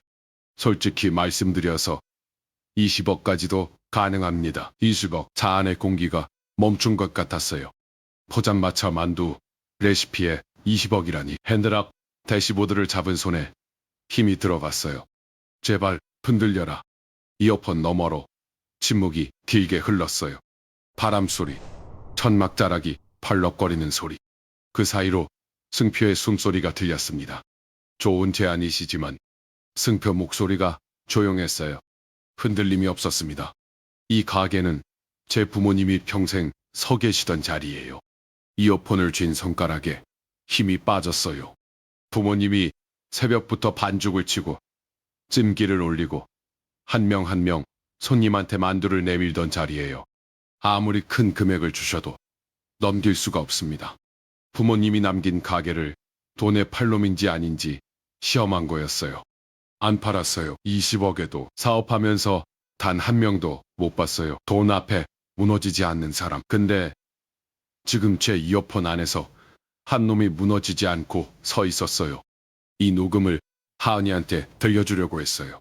봐라 하은아, 네가 좋다는 남자가 부모님 평생 레시피를 돈 받고 팔아넘기는 놈이야. 이렇게 보여주면 하은이가 마음을 돌릴 줄 알았거든요. 정말 감사합니다. 이런 곳까지 찾아와 주셔서. 이어폰 너머로 승표가 고개를 숙이는 소리가 들렸어요. 웃기시 스치는 소리. 거절하면서도 감사합니다를 2번이나 했습니다. 이어폰을 귀에서 빼고 무릎 위에 내려놓았어요. 평창동으로 돌아왔어요. 신발을 벗으면서 신발장 한켠을 봤습니다. 하은이 슬리퍼가 놓여 있었어요. 주인이 돌아오지 않는 슬리퍼. 서재에 들어가서 하은이한테 문자를 보냈습니다. 하은아, 아빠야. 10분이 지나도 답이 없었어요. 전화기를 내려놓으려는데 화면이 켜졌습니다. 아빠, 그 사람 허락해 주실 때까지 저 집에 안 돌아가요. 가슴이 답답했습니다. 전화기를 쥔 손에 힘이 들어갔어요. 허락해달라고. 좋아. 그러자 저놈이 숨기고 있는 게 뭔지 전부 밝혀서 내 앞에 펼쳐놓겠다. 그때도 결혼하겠다고 할 수 있는지 보자. 비서에게 전화를 걸었어요. 지시한 거 전부 속도 올려. 돈은 얼마가 들든 상관없어. 인력도 총동원하고 일주일 안에 뭐든 나와야 해. 전화를 끊고 서재 소파에 등을 기댔어요. 벽에 걸린 아내 사진을 봤습니다. 살아있었으면 뭐라고 했을까요? 긴 사업 인생에서 이렇게 안 읽히는 놈은 처음이었어요. 그래도 안 물러설 겁니다. 내 딸이 집에 안 돌아온다잖아요. 교도소 그림의 비밀이든 흉터의 비밀이든 저 아이가 어디서 온 건지든 다 밝혀질 때까지 끝까지 가겠습니다. 며칠 뒤 5성그룹 본사 집무실이었어요. 40층 동유리 너머로 서울이 내려다 보였습니다. 한강이 오후 햇살을 받아 은빛으로 반짝이고 있었고 책상 위에는 오전 회의에서 결제한 서류가 쌓여 있었어요. 수천억짜리 사업 결제서를 넘기면서도 머릿속에는 만두 냄새가 떠나질 않았습니다. 어제도 그저께도 찜기에서 올라오던 김과 고기와 부추가 섞인 냄새가 코끝에 걸려 있었어요. 이 넓은 집무실에서 만두 냄새를 떠올리고 있다니 기가 막혔죠. 비서가 서류를 들고 들어왔습니다. 회장님, 추가 조사 결과입니다. 한의병원 기록을 확인했습니다. 서류를 펼쳤어요. 선천성 심장질환, 심시 중격 결선, 생후 8개월의 개심술 시행. 개심술이 뭔지는 알아요. 가슴을 여는 수술이잖아요. 생후 8개월이면 아직 고개도 제대로 못 가누는 아기를 수술대에 올려야 했던 거예요. 환희 가슴에 흉터가 떠올랐습니다. 로봇을 고쳐줬을 때 할아버지 천재세요. 어떻게 한 거예요? 달려와 안기던 그 작은 가슴에 저 흉터가 있었어요. 그리고 회장님, 비서가 한 박자 뜸을 들였어요. 오성건설 시절 동기들을 여러 명 만나봤습니다. 그 중에 백승표와 제일 친했던 팀원이 하나 있습니다. 박견호 대리라고요. 그래서 이 사람이 의미심장한 말을 했는데 제가 전해드리기보다 직접 들어보시는 게 나을 것 같습니다. 서류로 정리하기 어려운 무게가 있다는 뜻이겠죠. 뭔데 직접 듣게 하려는 건가? 환희가 백승표의 친자가 아닐 수도 있다는 이야기입니다. 서류를 잡고 있던 손에서 종이가 미끄러질 뻔했어요. 친자가 아닐 수도 있다고 환희가 만두를 잘 빚으면 아빠가 안 울까요? 라고 말했던 그 아이가 승표의 아이가 아니라고요. 의자 팔걸이를 잡았어요. 손가락 마디가 하얗게 질렸습니다. 올려보내. 30분 뒤 집무실 문이 열렸습니다. 30 초반쯤으로 보이는 박현호 대리가 들어왔어요. 백승표, 이야기를 좀 듣고 싶어서 부른 거야. 솔직하게 말해줘. 승표가 회사 다닐 때 어땠나? 박 대리가 잠깐 말을 고르더니 조심스럽게 입을 열었어요. 죄송합니다.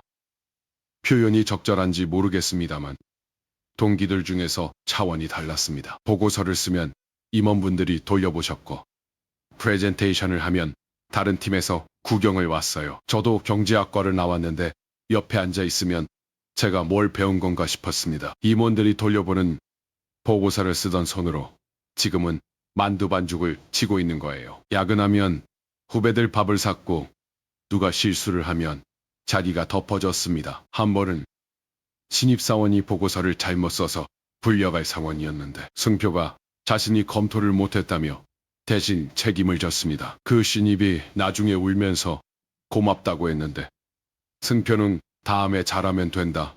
그 한마디였어요. 5일장에서 행색을 보고 무시당하는 저를 감싸던 그놈이 회사에서는 후배 실수를 대신 짊어지고 있었던 거예요. 장소만 바뀌었지 하는 짓은 똑같았습니다. 가슴 한쪽이 답답하게 눌렸습니다. 그런 놈이 왜 만두를 팔고 있는 거야? 자네가 환희 이야기를 했다면서 승표 아이가 아닌 것 같다고? 밥대리의 표정이 달라졌어요. 확신은 못합니다. 하지만 솔직히 말씀드리면 진아들이 아닐 가능성이 높다고 생각합니다. 가슴 한복판이 서늘해지면서 환희 얼굴이 떠올랐습니다. 그러면 지금까지 제가 본 건 뭘까요? 만두피 자투리로 점심을 때우면서 아이한테는 백반을 사주고 장터에서 아이를 잃어버리고 달려오던 그 모든 게 남의 아이한테 한 거였을 수도 있다고? 왜 그렇게 생각하나? 목소리가 좀 거칠어졌어요. 제가 왜 이렇게 다급해지는 건지 모르겠었습니다. 승표를 아시면 이해하실 겁니다. 박 대리가 자세를 바로잡으면서 차분하게 말을 이었어요. 그놈이 여자를 만나서 아이가 생겼으면 반드시 책임을 졌을 놈입니다. 결혼을 했겠죠. 근데 회사 다닐 때 동기들이 여기저기서 소개팅을 시켜준다고 했거든요. 매번 괜찮다고 했습니다. 만나는 사람이 없냐고 물으면 분명하게 없다고 했고요. 박 대리가 잠깐 숨을 고르고 이어갔어요. 연애를 안 한 게 아니라 진짜 여자가 없었습니다. 3년 동안 같은 팀이었는데 한 번도 여자 이야기를 한 적이 없어요. 여자가 없었다는 게 거짓말이 아니었어. 근데 그 남자한테 5살짜리 아이가 있어. 숨길 이유가 없는 놈이 숨기고 있는 거야. 포장마차에 찾아갔더니 왜 나이가 있는 겁니다. 자기 아이라고 했는데 엄마가 누구냐고 물으면 말을 안 합니다. 화를 내는 것도 아니고 그냥 조용히 화제를 돌립니다. 두세 번 물어봤는데 매번 그래서 더 물을 수가 없었습니다. 제가 한 번은 참다 못해서 직접 물었습니다. 야, 솔직히 말해봐. 네 아이 아니지? 했더니 승표가 저를 똑바로 보면서 내 아이야 했습니다. 그 눈이 진심이었습니다. 거짓말하는 눈이 아니었습니다. 근데 그게 더 이해가 안 됐습니다. 진심으로 자기 아이라고 하는데 나머지가 하나도 안 맞으니까요. 뭔가 더 기억나는 건 없나? 퇴사한 이유라든가 부모님이 교통사고로 돌아가신 직후에 퇴사했으니까 다들 그것 때문이라고 짐작했습니다. 퇴사한다고 했을 때 다들 미쳤냐고 했습니다. 승진이 빠를 줄 알았거든요.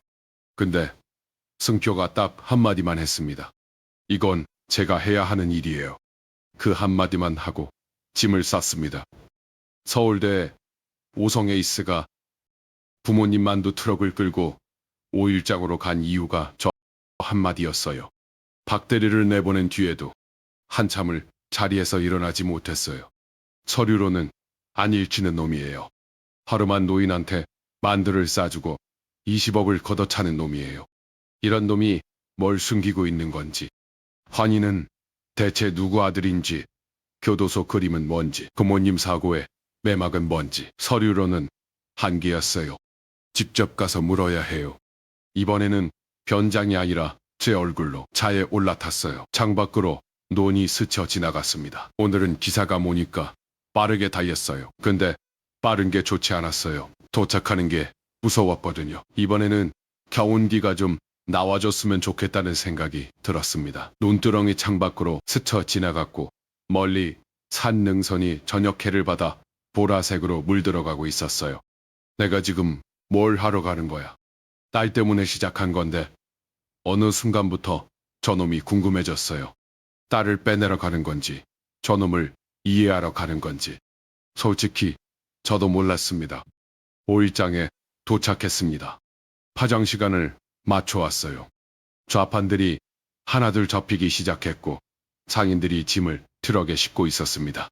하나둘 접히는 좌판들 위로 저녁해가 비스듬히 걸려 길게 그림자를 드리웠죠. 저는 그 그림자를 밟으며 천천히 승표의 포장마차를 향해 걸어갔습니다. 천막이 반쯤 접혀 있었고 찜기에서 마지막 김이 올라오고 있었어요. 승표가 행주로 정성껏 찜기를 닦고 있었습니다. 며칠간 그와 나누었던 기묘한 온기는 양복 안감 아래로 깊숙이 접어넣었습니다. 낡은 점퍼 차림의 노인에게 베풀었던 그 친절이 오성그룹 회장 오진우 앞에서도 유지될 수 있을까요? 이제 연극은 끝났습니다. 구두굽이 시멘트 바닥을 누르는 소리가 딱딱 울렸습니다. 혹시 만두 아직 남아있을까요? 죄송합니다, 어르신. 파장이라서요? 승표가 고개를 들었어요. 처음 보는 양복 차림의 노인에게 그저 손님을 대하는 담담한 얼굴로 가볍게 고개를 숙였습니다. 나야, 며칠 전에 환히 잃어버렸을 때 찾아준 할아버지. 승표가 동작을 멈췄어요. 행주를 쥔 손이 허봉에서 멈춰 있었습니다. 눈을 크게 뜨면서 제 얼굴을 다시 봤어요. 눈동자가 갈피를 잡지 못한 채 세차게 흔들리기 시작했습니다. 그때 그 어르신 목소리가 작아지면서 끝이 흐려졌어요. 같은 사람이라는 걸 확인은 했는데 그 사람이 왜 지금 양복을 입고 여기 서 있는 건지를 이해 못하는 얼굴이었습니다. 그 당혹감 서린 침묵을 깨고 제가 먼저 쐐기를 박았습니다. 이름은 오진우. 승표가 멈칫했어요. 이름 자체는 바로 안 와닿는 눈치였습니다. 오하은의 아버지야. 그 순간 승표가 숨을 짧게 들이켰습니다. 행주가 손에서 미끄러져 찜기 위에 툭 떨어졌어요. 며칠간 5일장을 찾아온 허름한 노인과 하은이의 아버지. 그 두 사람이 같은 사람이라는 게 이제 막 맞춰지고 있는 눈이었어요. 그리고 자네한테 우수사원상을 줬던 5성그룹 회장이기도 하고 여기서 승표 얼굴에서 핏기가 빠져나갔어요. 회 회장님? 승표가 트럭에 한 손을 짚었어요. 솔직하게 말하겠네. 신분을 숨기고 허름한 옷차림으로 자네 포장마차에서 만두를 사 먹었어. 딸을 찾으러 온 거였고 자네가 어떤 사람인지 알고 싶었어. 시험도 했어. 20억짜리 투자 제안을 보내서 돈에 넘어가는지 봤지. 승표가 눈을 한번 감았다가 천천히 떴어요. 그 제안이 테스트였다는 걸 받아들이는 시간이 필요했던 거예요. 승표가 겨우 고개를 숙였어요. 한참을 아무 말도 안 했습니다. 증기에서 마지막 김이 피어오르다 사라졌고 저녁바람에 천막자락이 펄럭거렸어요. 승표가 고개를 들었어요. 제가 예상한 표정이 아니었습니다. 회장님 입장에서 그러실 수 있다고 생각합니다. 목소리가 잠겨 있었지만 흔들리지는 않았어요. 따님을 위해 여기까지 직접 오신 거잖아요. 가슴 한가운데를 뭔가가 찔렸어요. 70년 사업한에서 별별 놈을 다 봤는데 화를 내야 할 사람한테 먼저 이해를 보내는 놈은 처음이었습니다. 자네 이야기를 듣고 싶네. 승표가 잠깐 환희 쪽을 봤어요. 환희는 포장마차 안쪽 테이블에서 로봇을 가지고 놀고 있었습니다. 승표가 다가가서 뭔가 속삭였어요. 환희가 고개를 끄덕이더니 옆잡한 아주머니 쪽으로 걸어갔습니다. 천막 아래 테이블에 마주 앉았습니다. 다 알고 오셨군요. 승표가 조용히 말했어요. 그래. 환희가 자네 친자가 아니라던데 제 아이입니다. 승표가 짧게 말했어요. 서류로는 모르겠어. 승표가 잠깐 테이블을 내려다 봤어요. 그러다가 고개를 들었습니다. 전에도 말씀드렸지만 따님과 저는 어울리지 않습니다. 제가 정리하겠습니다. 승표가 자리에서 일어서려 했어요. 앉게. 제 목소리가 낮게 깔렸어요. 딸 때문에 찾아왔는데 이제는 자네가 궁금해졌어. 서류가 아닌 자네 입으로 듣고 싶네. 대답을 들을 때까지 나는 이곳에 있겠네. 승표가 제 눈을 보더니 동작을 멈췄어요. 천천히 다시 앉았습니다. 한동안 말이 없었어요. 어디서부터 말씀드려야 할지 모르겠습니다. 오성 에이스가 왜 여기 있는지부터 시작하면 안 되겠나. 승표가 찜기 쪽을 한번 봤어요. 김이 다 빠져나간 빈 찜기가 저녁 햇살을 받고 있었습니다. 한참을 그쪽을 보다가 천천히 주머니에서 낡은 노트를 꺼냈어요. 갈라진 가죽 표지를 한번 쓰다듬고 입을 열었습니다. 저희 부모님은 평생 오일장을 돌아다니시면서 만두를 파셨어요. 새벽 3시에 일어나서 반죽을 주셨어요. 그 돈으로 저를 학원에 보내셨어요. 비가 오는 날이면 어머니가 창문 앞에 한참을 서 계셨어요. 등을 구부리고 빗줄기를 바라보셨는데 그때는 왜 그러시는지 몰랐어요. 어린 마음에 비 구경하시나 보다 했죠. 나중에 알았습니다. 비가 오면 장이 안 서거든요. 그날 벌지 못하는 돈이 고스란히 학원비 걱정이 되는 거였어요. 어머니 등이 왜 그렇게 구부러져 있었는지 그때는 몰랐습니다. 서울대에 붙었을 때 아버지가 우셨어요. 평생 안 우시던 분이 합격 문자를 받고 제가 아빠 저 합격했어요 했더니 전화기 너머로 그래 하시고 한참 말이 없으셨어요. 숨소리만 들렸어요. 아빠 했는데 대답이 없었고 한참 뒤에 잘했다 하시는 목소리가 젖어 있었습니다. 전화를 끊고 나서야 아버지가 우셨구나 알았어요. 어느 날 아버지가 그러시더라고요. 그날 밤에 어머니가 이불을 뒤집어 쓰고 혼자 우셨다고. 그때 다짐했어요. 빨리 성공해서 부모님 편하게 모시자고. 오성에 입사했을 때 이제 시작이다 싶었습니다. 경영기획팀이면 임원까지 가는 코스였거든요. 월급 받으면 용돈을 보내드리고 명절에 선물을 보내드렸어요. 어머니가 전화로 뭐하러 이렇게 많이 보내냐고 하셨지만 그 목소리 아래 뿌듯함이 묻어있는 게 좋았어요. 저도 뿌듯했고요. 근데 그 뿌듯함이 저를 집에서 멀어지게 했습니다. 프로젝트가 하나 끝나면 또 하나가 들어왔어요. 야근이 일상이 됐고 주말에도 회사를 나갔습니다. 제 방에는 잠만 자러 들어갔어요. 집과 회사 그 사이만 왔다 갔다 했거든요. 부모님 집에 갔다 와야지, 다음 주말에는 가야지 하면서 그 주말에는 또 보고서가 밀려 있었습니다. 한 달이 두 달이 되고 두 달이 세 달이 됐어요. 승진이 빠를수록 부모님을 빨리 편하게 모실 수 있다고 믿었거든요. 지금만 버티면, 이번 프로젝트만 끝내면, 그렇게 미뤘어요. 부모님이 기다리신다는 걸 알았지만 그 기다림이 영원할 거라고 착각했어요. 어머니는 재촉하지 않으셨어요. 바쁘지, 무리하지 말라고만 하셨습니다. 지금 생각하면 어머니가 기다리셨던 건 돈이 아니라 저였는데 그걸 모르고 저는 돈부터 보내드렸습니다. 승표가 잠깐 말을 멈추고 숨을 한번 들이쉬었어요. 손가락 사이로 노트 표지를 쓰다듬고 있었습니다. 돌아가시기 일주일 전에 어머니가 전화하셨어요. 승표의 목소리가 갈라지기 시작했어요. 그때 제가 프레젠테이션을 준비하고 있었거든요. 전화기가 울렸는데 어머니였어요. 승표야, 평소랑 조금 달랐어요. 목소리가 들떠 있었거든요. 엄마가 만두 레시피를 새로 개발했어. 내가 한번 먹어봐야 하는데. 저는 그때 PPT 슬라이드를 넘기면서 듣고 있었어요. 어머니 목소리에 담긴 망설임과 기대감을 느낄 여유가 없었습니다. 엄마, 죄송한데 지금 발표 준비 중이에요. 나중에 전화 드릴게요. 그러고 끊었어요. 평소 어머니는 전화를 하실 때 길게 이야기 안 하셨거든요. 바쁘지? 밥은 먹었냐? 그게 다였어요. 근데 그날은 뭔가 들려주고 싶으셨던 거예요. 새로 만든 레시피.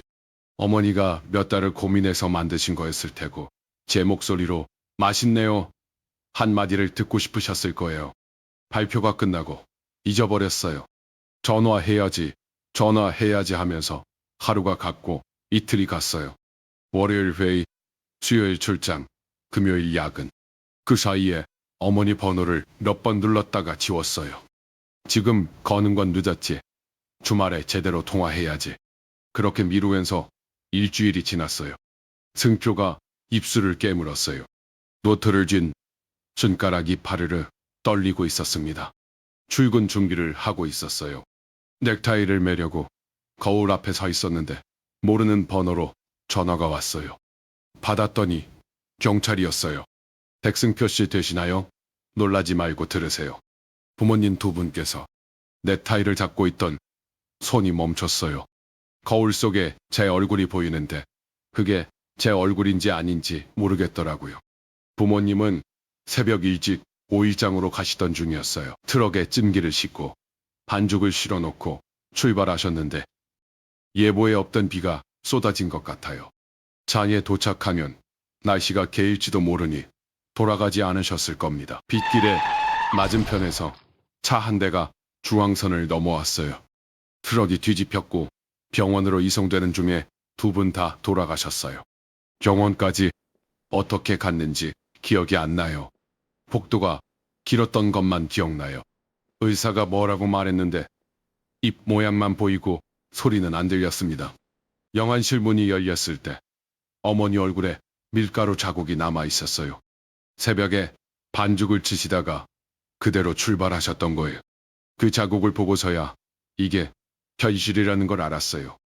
승표가 21번 크게 들이쉬고 떨리는 손으로 노트를 들어 올렸습니다. 마지막 페이지를 펼쳤어요. 어머니 글씨가 빼곡했습니다. 재료 비율, 반죽 시간, 찜기, 온도, 그리고 마지막 한 줄. 승표한테 먹여보고 정하자. 어머니가 새로 만든 레시피예요. 저한테 먹여보고 완성하려고 하셨던 거예요. 제가 맛을 봐야 레시피가 완성되는 거였어요. 근데 저는 전화를 끊었잖아요. 나중에 한다고 했어요. 그래서 이 레시피는 아직 미완성이에요. 정답을 몰라요. 어머니한테 물어볼 수가 없으니까 장사를 할 때마다 이 레시피로 만들어 봐요. 맛을 보면서 어머니, 이게 맞나요? 속으로 물어봐요. 대답을 들을 수 없지만요. 승표가 노트를 양손으로 쥐고 고개를 숙였어요. 어깨가 한번 들썩였습니다. 소리는 안 냈어요. 옆에 앉아서 숨을 죽이고 있었어요. 전화 한 통을 못 받아준 아들이 어머니 레시피 앞에서 몇 년째 울고 있는 거예요. 마지막 전화에서 어머니가 들떠있던 목소리를 이놈은 평생 기억하고 살 겁니다. 승표가 숨을 고르고 노트를 무릎 위에 다시 내려놓았어요. 그리고 저를 봤습니다. 다음 말을 꺼내야 한다는 듯 입술을 한번 깨물었어요. 사고가 단순한 교통사고가 아니었어요. 등줄기를 타고 차가운게 내려갔습니다. 사고를 낸 사람의 이름은 강민혁이었습니다. 승표가 한 남자의 이름을 꺼냈어요. 노트 표지 위에 올려둔 손가락이 천천히 멈췄습니다. 찜기 뚜껑 위에 올라앉았던 참새 한 마리가 퍼드덕 날아갔고 저녁 바람이 접힌 천막자락을 한번 흔들었어요. 승표는 한참 말을 안 했어요. 노트 모서리를 엄지손톱으로 누르면서 숨을 한번 골랐습니다. 어디서부터 꺼내야 할지 정리하는 사람의 얼굴이었어요. 이 사람한테 아이가 하나 있었는데 태어날 때부터 심장이 안 좋았대요. 수술을 안 하면 못 산다고 했는데 수술비가 없었어요. 목소리가 잠겨 있었어요. 자기 이야기가 아닌데 자기 이야기보다 더 무겁게 꺼내고 있었습니다. 도움받을 데가 없었나. 제 입에서 나온 목소리가 갈라져 있었어요. 친척이 없었대요. 강민혁 씨 가족이 오래 미국에서 살다가 한국으로 돌아왔는데 돌아왔을 땐 아무것도 남아있지 않았다고요. 아버지는 조사를 받고 감옥에 가셨고 출소한 뒤 얼마 안 가 세상을 떠나셨대요. 엄마는 우울증으로 잘못된 선택을 하셨고요. 엎친 데 덮친 격으로 만나던 여자분도 아이를 낳다가 돌아가셨다고 했습니다. 친척이라고는 여자분 쪽에 여동생이 하나 있었는데 그때는 아직 중학생이었어요. 먼 친척집을 전전하고 있었대요. 이제 막 취직을 해서 얼마 전에 첫 월급으로 백화점에서 환희 선물을 사왔더라고요. 근데 아직 환희 얼굴을 볼 준비가 안 됐다고 했어요. 카페에서 백화점 쇼핑백을 건네던 앳된 여자가 떠올랐어요. 환희한테 가는 선물이었던 거예요. 승표는 계속 말을 이어갔습니다. 그렇게 강민혁 씨 혼자 남았습니다. 아이는 아프고 돈은 없고. 승표가 잠깐 말을 끊었어요. 노트를 만지작거리면서 입술을 깨물었다가 다시 말을 이었습니다. 마지막으로 아버지의 옛 동업자라는 분을 떠올렸답니다. 아버지가 돌아가시기 전에 말씀하셨대요. 그 사람한테만큼은 도움을 청해볼 수 있을 거라고요. 강민혁 씨가 아이를 데리고 아버지의 동업자가 운영하는 회사 로비까지 갔대요. 승표가 잠깐 말을 멈췄어요. 시선이 트럭 옆에 쌓인 빈만두 박스 쪽으로 잠시 빠졌다가 돌아왔습니다. 양복을 입은 사람들이 꽃다발을 들고 오가고 있었다고 했어요. 소파에 앉아서 기다렸대요. 아이를 안고요. 직원한테 옛 동업자의 아들이라며 회장님을 만나게 해달라고 했는데 안 된다고. 그래도 앉아 있었대요. 혹시 나오실 때 아이를 보시면 마음이 바뀌실까 싶어서. 한참을 기다렸는데 아이가 보채기 시작했대요. 승표의 입술이 떨리고 있었어요. 가방에 기저귀 한 잔이랑 물 한 병만 있었다고요. 아이를 업어달래는데 그때 엘리베이터에서 사람들이 쏟아져 나왔대요. 한 사람이 앞에 서 있었고 양쪽으로 양복 입은 사람들이 따르고 있었대요. 축하드립니다. 소리가 로비에 울렸다고요. 강민혁 씨, 아버지의 옛 동업자가 경제인의 날 대상을 받으러 가는 길이었다고 했어요. 승표가 잠깐 저를 봤어요. 회장님께서 받으셨던 그 상이요. 담담한 목소리였습니다. 심장이 멈추는 것 같았어요. 5년 전에 그 상을 받은 사람이 나예요. 그 로비가 우리 5성그룹 본사 로비예요. 그 엘리베이터에서 내려와 임원들한테 축하를 받으면서 정문으로 걸어간 사람이 나예요. 강민혁 씨가 소파에서 일어나려고 했대요. 근데 다리에 힘이 없어서 못 일어났다고. 이가 맞물렸어요. 턱에 힘이 들어가서 소리가 났습니다. 다리에 힘이 없어서. 5글자가 다시 한번 가슴을 찔렀어요. 아이를 안고 하루 종일 기다린 사람이 마지막 희망 앞에서 다리에 힘이 풀렸던 거겠죠. 회장님께서 딱 한 번 소파 쪽을 보셨대요. 봤는지 못 봤는지 모르겠다고요. 그냥 지나가셨다고. 봤어요. 그날이 눈앞에 펼쳐졌어요. 경제인상 시상식장으로 가는 길이었어요. 아침에 비서가 보고를 올렸었거든요. 회장님, 옛 동업자 강 회장 아들이라는 사람이 아이를 데리고 와서 연담을 요청하고 있습니다. 강민혁이라고 합니다. 저는 그 자리에서 한마디로 끊었어요. 안 만나. 돌려보내게. 로비를 가로지르는데 소파에 남루한 차림의 남자가 아기를 안고 앉아 있었어요. 저 청년이 옛 동업자의 아들이라는 걸 알았어요. 알고도 발걸음을 멈추지 않았어요. 정문이 열리고 차에 탔어요. 그게 끝이었어요. 5년 전에 그 로비를 걸어 나가던 제 구두 소리가 귓속에서 울리고 있었습니다. 승표가 저를 한번 봤어요. 원망하시냐 물어봤더니 강민혁 씨는 고개를 저으셨어요. 아버지의 업보죠. 아버지가 그분 회사를 망하게 했으니까요. 그분이 거절하신 건 당연한 거예요. 아이가 아프다는 말은 안 했대요. 아버지가 한 짓을 아니까 그 피해자한테 동정을 구걸할 수가 없었다고요. 손바닥이 무릎 위에서 떨렸어요. 멈추려고 했는데 안 멈춰지더라고요. 입을 열 수가 없었어요. 혀가 입천장에 붙어서 떨어지지 않았습니다. 아직 끝이 아니야. 다 들어야 해. 승표의 목소리가 한 푼 더 가라앉았어요. 로비에서 나오고 한강에 오랫동안 앉아 있었대요. 승표가 잠깐 노트 표지를 내려다봤어요. 다음 말을 꺼내기 어려운 얼굴이었습니다. 눈동자가 길을 잃은 듯 헤매고 있었어요. 승표는 한 번 숨을 깊게 들이쉬고는 마치 골마 터진 상처를 스스로 도려내는 사람처럼 천천히 입을 열었습니다. 강민혁 씨가 환희를 카시트에 태우고 차를 몰았는데 목적지가 없었대요. 승표가 잠깐 말을 멈췄어요. 다음 단어를 고르는 게 보였습니다. 부모님 곁으로 가려고 했던 거예요. 승표의 목소리가 잠겨 있었습니다. 그 밤에는 아무 생각도 안 났다고. 마지막 희망까지 끊긴 상태에서 비 오는 길을 그냥 달렸다고요. 저도 모르게 눈을 질끈 감았어요. 그 차에 어린아이가 있었어요. 아빠가 무슨 마음으로 핸들을 잡고 있었는지 모르는 채로. 새벽녘이었어요. 시야가 안 보이는 빗길에서 반대편에서 오던 차를 들이박으셨대요. 승표가 마른 침을 삼켰습니다. 그 목소리에는 미움조차 말라붙은 듯한 깊은 슬픔만이 남남이 있는 것 같았어요. 그 차가 저희 부모님 안도 트럭이었어요. 양복 바지 위로 무릎이 한번 떨렸습니다. 승표가 그 말을 하면서 노트를 가슴에 한 번 더 끌어당겼어요. 마치 부모님의 마지막 체온이라도 그곳에 남아있는 것처럼요. 강미혁 씨는 살아남았고 뒷좌석 카시트에 있던 아이도 살아남았어요.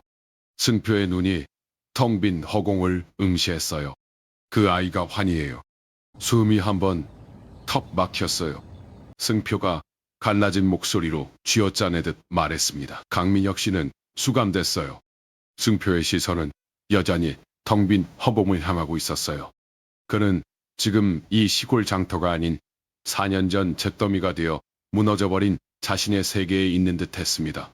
부모님의 장례를 치르고 사고 처리를 하고 유품을 정리하고 그것만 하는데 몇 주가 지났어요. 그 몇 주 동안 저는 아무것도 못 먹었어요. 머릿속에서 같은 장면만 돌아갔거든요. 새벽에 어머니가 반죽을 치고 계셨겠지. 아버지가 트럭에 짐을 싣고 계셨겠지. 승표가 입술을 콱 깨물었어요. 턱근육이 팽팽하게 솟아올랐습니다. 부모님이 이송됐던 병원에 갔어요. 유품 중에 병원에 남아있는 게 있다고 해서요. 그의 목소리가 얇은 유리판처럼 위태롭게 떨렸어요. 유품을 받고 나오는데 간호사 한 분이 절 부르셨어요. 사고 때 함께 실려온 아이가 있는데 보호자가 없어서 보육원으로 넘긴다고. 그 말을 듣는데 발이 안 떨어졌어요. 승표가 낡은 노트를 한 번 꽉 쥐었어요. 그 아이를 한 번이라도 봐야 할 것 같았어요. 왜 그랬는지 저도 모르겠어요. 그냥 발이 그쪽으로 갔어요. 승표가 한 번 더 거친 숨을 골랐어요. 소아병동이었어요. 커튼 뒤에 작은 침대가 있었고 환희가 누워 있었어요. 가슴에 모니터 선, 코에 산소줄, 발다리가 가늘어서 모니터 선이 더 굵어 보일 정도로 작았어요. 목소리가 떨리기 시작했어요. 환희가 눈을 뜨더니 저를 봤어요. 승표가 잠깐 말을 멈췄어요. 그 순간을 다시 떠올리는 얼굴이었습니다. 모르는 사람인데 안 울었어요. 저를 빤히 보다가 손을 뻗어서 제 손가락을 잡았어요. 승표가 자신의 손을 내려다 봤습니다. 제 검지를 두 손으로 감싸쥐는데 작은 손가락에 힘이 잔뜩 들어가 있었어요. 승표의 눈에서 눈물이 흘러내렸어요. 손등으로 한번 닦아냈지만 곧바로 또 흘렀습니다. 그 손이 너무 작았어요. 한참을 아무 말도 못하고 있었습니다. 저도 마찬가지였어요. 그럼 옆 천막자락이 한번 펄럭거렸고 멀리서 누가 짐을 정리하는지 쇠 부딪히는 소리가 들렸어요. 그 소리들 사이로 두 사람의 숨소리만 들렸습니다. 승표가 코를 훌쩍이고 한참을 가다듬었어요. 그리고 천천히 입을 열었습니다. 미워해도 모자랄 사람의 아이였는데 그 손을 놓을 수가 없었어요. 너무 작아서요. 승표가 쓸쓸하게 웃었어요. 눈물이 마르지도 않았는데 입꼬리가 한쪽만 살짝 올라갔습니다. 말을 하기 시작하면서 아빠 하고 부르는데 승표가 말을 잇지 못하고 입술을 깨물었습니다.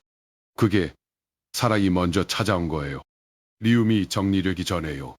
저도 모르게 한번 숨을 들이쉬었어요. 가슴 안쪽에 뜨거운 뭔가가 차오르는데 그게 뭔지 정확히 이름을 붙일 수가 없었습니다. 미움이 남아있는데 사랑이 먼저 왔다니. 평생 사람을 의심하고 계산하며 살아온 저로서는 한 번도 느껴보지 못한 감정이었어요. 가장 약한 것을 지키기 위해 자신을 내던진 이 남자의 삶이 제 오만한 원칙들을 산산조각 내고 있었습니다. 퇴직금, 저축, 대출까지 끌어모아서 수술비를 만들었어요. 환희는 수술을 받았고 살았어요. 남은 건 이 노트하고 봉고 트럭뿐이었어요. 그래서 만두를 만들기 시작했어요. 어머니가 새로 만드신 레시피, 그게 미완성이라고 했잖아요. 그 레시피를 완성하고 싶었어요. 어머니가 못하신 거 제가 마저 하고 싶었어요. 부모님 자리를 비우고 싶지도 않았고요. 승표는 잠시 저 멀리 산의 능선을 바라보며 시선을 떨구었습니다. 강민혁 씨를 면회한 건 서류 때문이었어요. 환희를 법적으로 제 아이로 입양하려면 친부의 동의가 반드시 필요했거든요. 승표가 가슴 밑바닥에서부터 무거운 숨을 한번 끌어올렸어요. 처음 면회 갔을 때 강민혁 씨가 저를 알아보고 자리에서 일어나셨어요. 두 손을 모으고 계속 고개를 숙이셨어요. 죄송합니다. 죄송합니다. 그 말만 하셨어요. 승표가 습관처럼 낡은 노트 표지를 손끝으로 부드럽게 쓸어내렸어요. 용서한 건 아니에요. 지금도 모르겠어요. 강민혁 씨를 완전히 용서했는지요. 근데 그분 앞에 앉아서 환희 이야기를 하다 보면 저도 모르게 보여드려야 할 것 같았었어. 환희가 이만큼 컸다고요. 승표가 잠깐 말을 멈췄습니다. 그의 눈동자에는 슬픔과 연민, 그리고 말로 다 설명할 수 없는 복잡한 유대감이 서려 있었습니다. 두 번째 갈 때 환희 사진을 가져갔어요. 환희가 이만큼 컸어요. 했더니 강민혁 씨가 사진을 두 손으로 받아서 한참을 보셨어요. 그러더니 사진에 입을 한번 맞추고 다시 돌려주셨어요. 가슴 안쪽이 칼로 베인 듯 한 번 더 채워왔습니다. 승표가 감당해 온 그 면회는 단순히 서류를 위한 방문이 아니었습니다. 그것은 부모를 잃은 피해자가 가해자의 남겨진 삶까지 짊어지고 함께 걷는 고행이었던 겁니다. 저는 그저 돈으로 해결하려 했고 서류로 판단하려 했습니다. 하지만 승표는 그 차가운 면회실에 유리벽에 앉아서 인간으로서 할 수 있는 가장 고귀하고도 고통스러운 결단을 내리고 있었던 것이죠. 제 오만한 원칙들이 이 남자의 진심 앞에서 얼마나 초라하고 부끄러운 것이었는지 이제는 피할 길 없이 마주해야만 했습니다. 환희가 2살쯤 됐을 때 한번 데리고 갔어요. 승표가 잠깐 눈을 감았다가 떴어요. 환희에게 아빠 친구 만나러 가는 거라고 했어요. 환희한테 아빠는 저잖아요. 어린 환희한테 상처가 될까봐 숨길 수밖에 없었어요. 강민혁 씨도 그걸 알고 계셨어요. 연애실에서 환희를 보면서 자기를 아빠라고 부르라고 한 번도 안 하셨어요. 그냥 보기만 하셨어요. 환희가 유리에 손바닥을 댔는데 강민혁 씨가 반대쪽 유리에 손바닥을 마주댔어요. 손이 못 닿는데 닿은 것처럼요. 한참을 그러고 계셨어요. 그 순간 며칠 전 보았던 환희의 스케치북이 뇌리를 스쳤습니다. 벽 안쪽에서 울고 있던 한 사람. 5살 환희가 보았던 세상은 그 차가운 면회실의 풍경 그 자체였습니다. 비밀이라며 황급히 스케치북을 덮던 아이의 작은 손. 아빠 친구가 높은 담장 안에 갇혀 있다는 사실이 그 여린 마음에는 차마 밖으로 내뱉지 못할 무겁고 아픈 비밀이었던 겁니다. 그 뒤로 환희를 데리고 몇 번 더 갔어요. 강민혁 씨가 환희한테 손짓하고 웃어 보이고 환희도 익숙해져서 면회실에 들어가면 유리에 손을 갖다 댔어요. 아저씨한테 손 인사하는 거야 하면서요. 승표의 목소리가 한 번 더 가라앉았어요.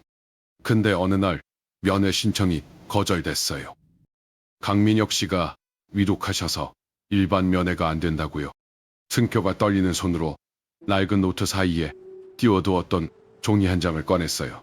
강민혁 씨가 세상을 떠나기 직전 병상에서 마지막 힘을 다해 쓴 편지입니다. 건네받은 종이를 떨리는 손으로 펼쳤습니다. 글씨가 흔들리고 있었어요. 한 줄 한 줄이 비뚤었고 어떤 글자는 2번 더 쓴 자국이 있었습니다. 죽음이라는 거대한 그림자 앞에서 마지막 진심을 꾹꾹 눌러 담은 한 인간의 처절한 사투가 그 흔들리는 획마다 고스란히 박혀 있었습니다. 승표 씨, 부모님을 잃게 한 죄인이 이 편지를 씁니다. 그 일을 사죄할 자격조차 내게는 없다는 걸 압니다. 평생을 다 바쳐 갚아도 결코 갚지 못할 빚이라는 것도요. 그런데도 당신은 내 아들 환희를 살려주셨습니다.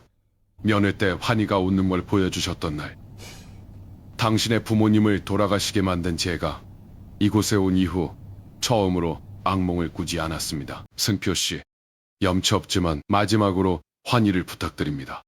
저는 이 아이한테 해줄 수 있는 게 아무것도 없습니다. 그저 죽어가는 몸으로 이 마지막 부탁을 남기는 것 밖에는요. 부디 승표 씨가 환희에게 아빠가 되어주세요. 제가 못다 한 것, 내가 망쳐버린 것들을 당신이 채워주세요. 감사합니다. 그리고 죄송합니다. 강민혁 드림. 편지를 잡고 있는 손이 바르르 떨려서 글씨가 흔들렸어요. 종이 위로 눈물이 떨어졌습니다. 이 편지를 쓴 사람이 바로 강민혁이에요. 돌잔치에서 제 목을 끌어안고 까르르 웃던 그 아이. 이 녀석 잘생겼다 하면서 웃었던 아이. 그 아이가 자라서 아버지가 됐고 아픈 아이를 품에 안은 채 우리 회사 로비에서 저를 기다리고 있었어요. 하지만 저는 지나쳤어요. 그 비오는 밤에 그 아이가 핸들을 잡고 빗길로 나갔고 제 친구의 아들이 들이박은 차가 승표 부모님 트럭이었어요. 제가 그날 로비에서 발걸음을 한 번만 멈췄으면 일어나지 않았을 일이에요. 한마디만 했으면 장터 넘어 산 능선이 짙은 보라색으로 물들어가고 있었어요. 석양이 마지막 빛을 보내고 있었고 두 사람의 그림자가 시멘트 바닥 위에서 하나로 겹쳐지고 있었습니다. 종이 위에 번진 눈물 자국이 저녁 바람에도 마르지 않았습니다. 갈색으로 바랜 종이 글씨가 흔들리는 건 바람 때문이 아니라 제 손이 떨려서였어요. 이제 제 차례였습니다. 승표가 자신의 생을 송두리째 꺼내놓았으니까요. 저 역시 그래야만 했습니다. 하지만 제 입은 열리지 않았습니다. 혀가 입천장에 달라붙어서 떨어지지 않았어요. 수십 년 사업을 하면서 말이 막힌 적이 없었거든요. 수천억짜리 계약서를 앞에 놓고 상대방 눈을 들여다보면서 조건을 깎을 때도, 재계를 대표해서 대통령 앞에서 연설할 때도, 이가 갈리는 분노 속에서도 단 한 번도 첫 글자가 안 나온 적이 없었어요. 근데 만두장수 앞에서 석양이 지는 5일장에서 목구멍은 콘크리트처럼 굳어 있었습니다. 승표가 저를 바라보고 있었어요. 그의 눈빛은 폭풍이 지나간 뒤에 수면처럼 평온해 보였습니다. 그는 재촉하지 않았습니다. 이 사람은 기다릴 줄 아는 사람이에요. 양복 바지 위에서 주먹을 쥐었어요. 손톱이 손바닥에 박히는 통증에 기대서 겨우 첫 글자를 입 밖으로 밀어낼 수 있었습니다. 자네 부모님이 돌아가신 건 나와도 관계가 있어. 승표가 천천히 고개를 끄덕였어요. 놀란 기색은 없었습니다. 짐작하고 있었다는 표정이었어요. 강민혁 이야기를 풀어놓을 때부터 그 비극의 시발점이 된 동업자가 누구인지 이미 알고 있었던 거였습니다. 그 담담함이 저를 더 무겁게 짓눌렀습니다. 강민혁 아버지를 형님이라고 불렀네. 말이 한마디씩 나올 때마다 사이가 길어졌어요. 한 문장을 꺼내고 숨을 쉬고 다음 문장을 말하는데 점점 더 힘이 들었습니다. 같이 사업을 시작한 사람이었어. 처음 사무실을 얻었을 때 책상 두 개를 마주 놓고 소주를 부딪히면서 우리 잘 해보자 했어. 가족이나 다름없었어. 우리 아내하고 형수님하고 같이 시장 가서 반찬을 사왔고 명절이면 한 집에 모였어. 승표의 입이 살짝 벌어졌어요. 단순히 동업자가 아니라 가족처럼 지낸 사이였는 사실에 놀란 듯 보였습니다. 강민혁이 태어났을 때 돌잔치에 갔어. 포대기에 쌓인 아기를 안아줬는데 그 녀석이 내 목을 양팔로 감싸 안으면서 까르르 웃더군. 그날의 웃음소리가 귓가에 환청처럼 들리는 듯 했습니다. 그런 형님이 회사 돈을 들고 해외로 도망갔어. 회사가 무너졌고 나를 믿었던 직원들이 길거리에 나앉았지. 나는 산더미 같은 빚을 떠안았고 내 딸 하은이는 고작 불이었네. 승표가 노트를 쥔 손에 힘이 들어가는 게 보였어요. 분유값이 없어서 아내가 새벽에 식당에서 일을 했어. 하은이를 업고 나갔어. 몇 년 동안 새벽 어둠 속에서 작아지던 아내의 뒷모습을 나는 평생 잊지 못해. 그날부터 내가 결심한 게 있어. 사람을 안 믿기로 했어. 특히 그 집안 사람은 두 번 다시 안 본다고. 그게 내 평생의 원칙이 됐지. 목소리가 한 번 갈라졌어요. 마른 침을 한 번 삼키고 이어갔습니다. 그래서 형님이 어떻게 살았는지, 어떻게 죽었는지 나는 철저히 외면했네. 죽었다는 풍문을 들었을 때도 눈 하나 깜빡하지 않았어. 강민혁이 어떻게 됐는지 알아보지도 않았지. 아니, 알고 싶지 않았어. 그 집안 사람은 내 인생에서 끝난 거였으니까. 공기마저 멈춘 듯한 긴장감이 흘렀습니다. 강민혁이 아이를 데리고 회사 로비에 왔을 때 비서의 보고를 받았지. 옛 동업자 아들 이아이와 함께 면담을 요청한다고. 그 보고를 받고 내가 비서에게 내뱉은 말이 뭔지 아나. 승표가 저를 조용히 응시했습니다. 그 집안 사람은 절대 만나지 않는다. 로비에서 보았어. 구석 소파에 아이를 안고 웅크리고 앉아있는 걸 보았지. 시상식장으로 향하며 임원들에게 축하 인사를 받으며 나는 봤어. 보았는데 그냥 지나갔어. 장터가 조용해지고 있었습니다. 좌판이 다 접혀서 사람 소리가 사라졌고 바람이 빈 시멘트 바닥을 쓸고 지나가는 소리만 남았습니다. 석양이 산 능선 뒤로 반쯤 넘어가 있었고 하늘이 주황해서 보라로 물들어가고 있었어요. 그 보랏빛 어둠이 우리 두 사람의 죄와 슬픔을 천천히 덮어오고 있었습니다. 승표는 아무 말이 없었어요. 아직은 그 모든 진실을 받아들이기 버거운 얼굴이었습니다. 방금까지 자기가 털어놓은 이야기에 오성그룹 회장, 하은이의 아버지, 박민혁과의 인연까지 하나로 엮여 있었다는 사실을 깨닫기엔 그에게 주어진 시간이 너무도 짧았을 테니까요. 그 지독한 정적 속에서 정작 비명을 지르며 무너져 내리고 있는 것은 나였습니다. 나는 이 사람을 시험하려고 왔어요. 허름한 옷차림으로 변장하고 와서 만두를 사 먹으면서 속을 들여다보려 했어요. 20억이라는 거액을 미끼로 던져 그가 돈에 무너지는 꼴을 구경하려 했습니다. 서류를 쌓아놓고 그를 조사했고 내 딸의 돈에 희생하는 제비라고, 다른 여자에게 미소를 바른 사기꾼이라고, 아이에게 교도소를 그리게 만든 전과자라고 멋대로 단정하고 의심했습니다. 시험하러 온 사람이 시험을 당한 거예요. 인생이라는 냉혹한 시험지 앞에 처참한 낙제점을 받아든 쪽은 승표가 아니라 바로 나였습니다. 승표는 부모님을 죽인 원수의 아이 앞에서 결코 그 손을 놓지 않았어요. 용서할 수 없다고 울먹이면서도 용서보다 더 무거운 사랑을 등에 지고 4년을 버텼습니다. 퇴직금을 다 털고 대출까지 받아서 아이 수술비를 만들었어요.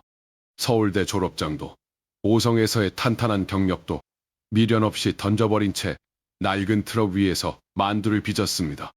반지하 월세방에 살면서 만두피 자투리로 점심을 때우면서 밤에 혼자 울면서 아이 앞에서는 배부르다고 거짓말을 하면서 4년을 버텼어요.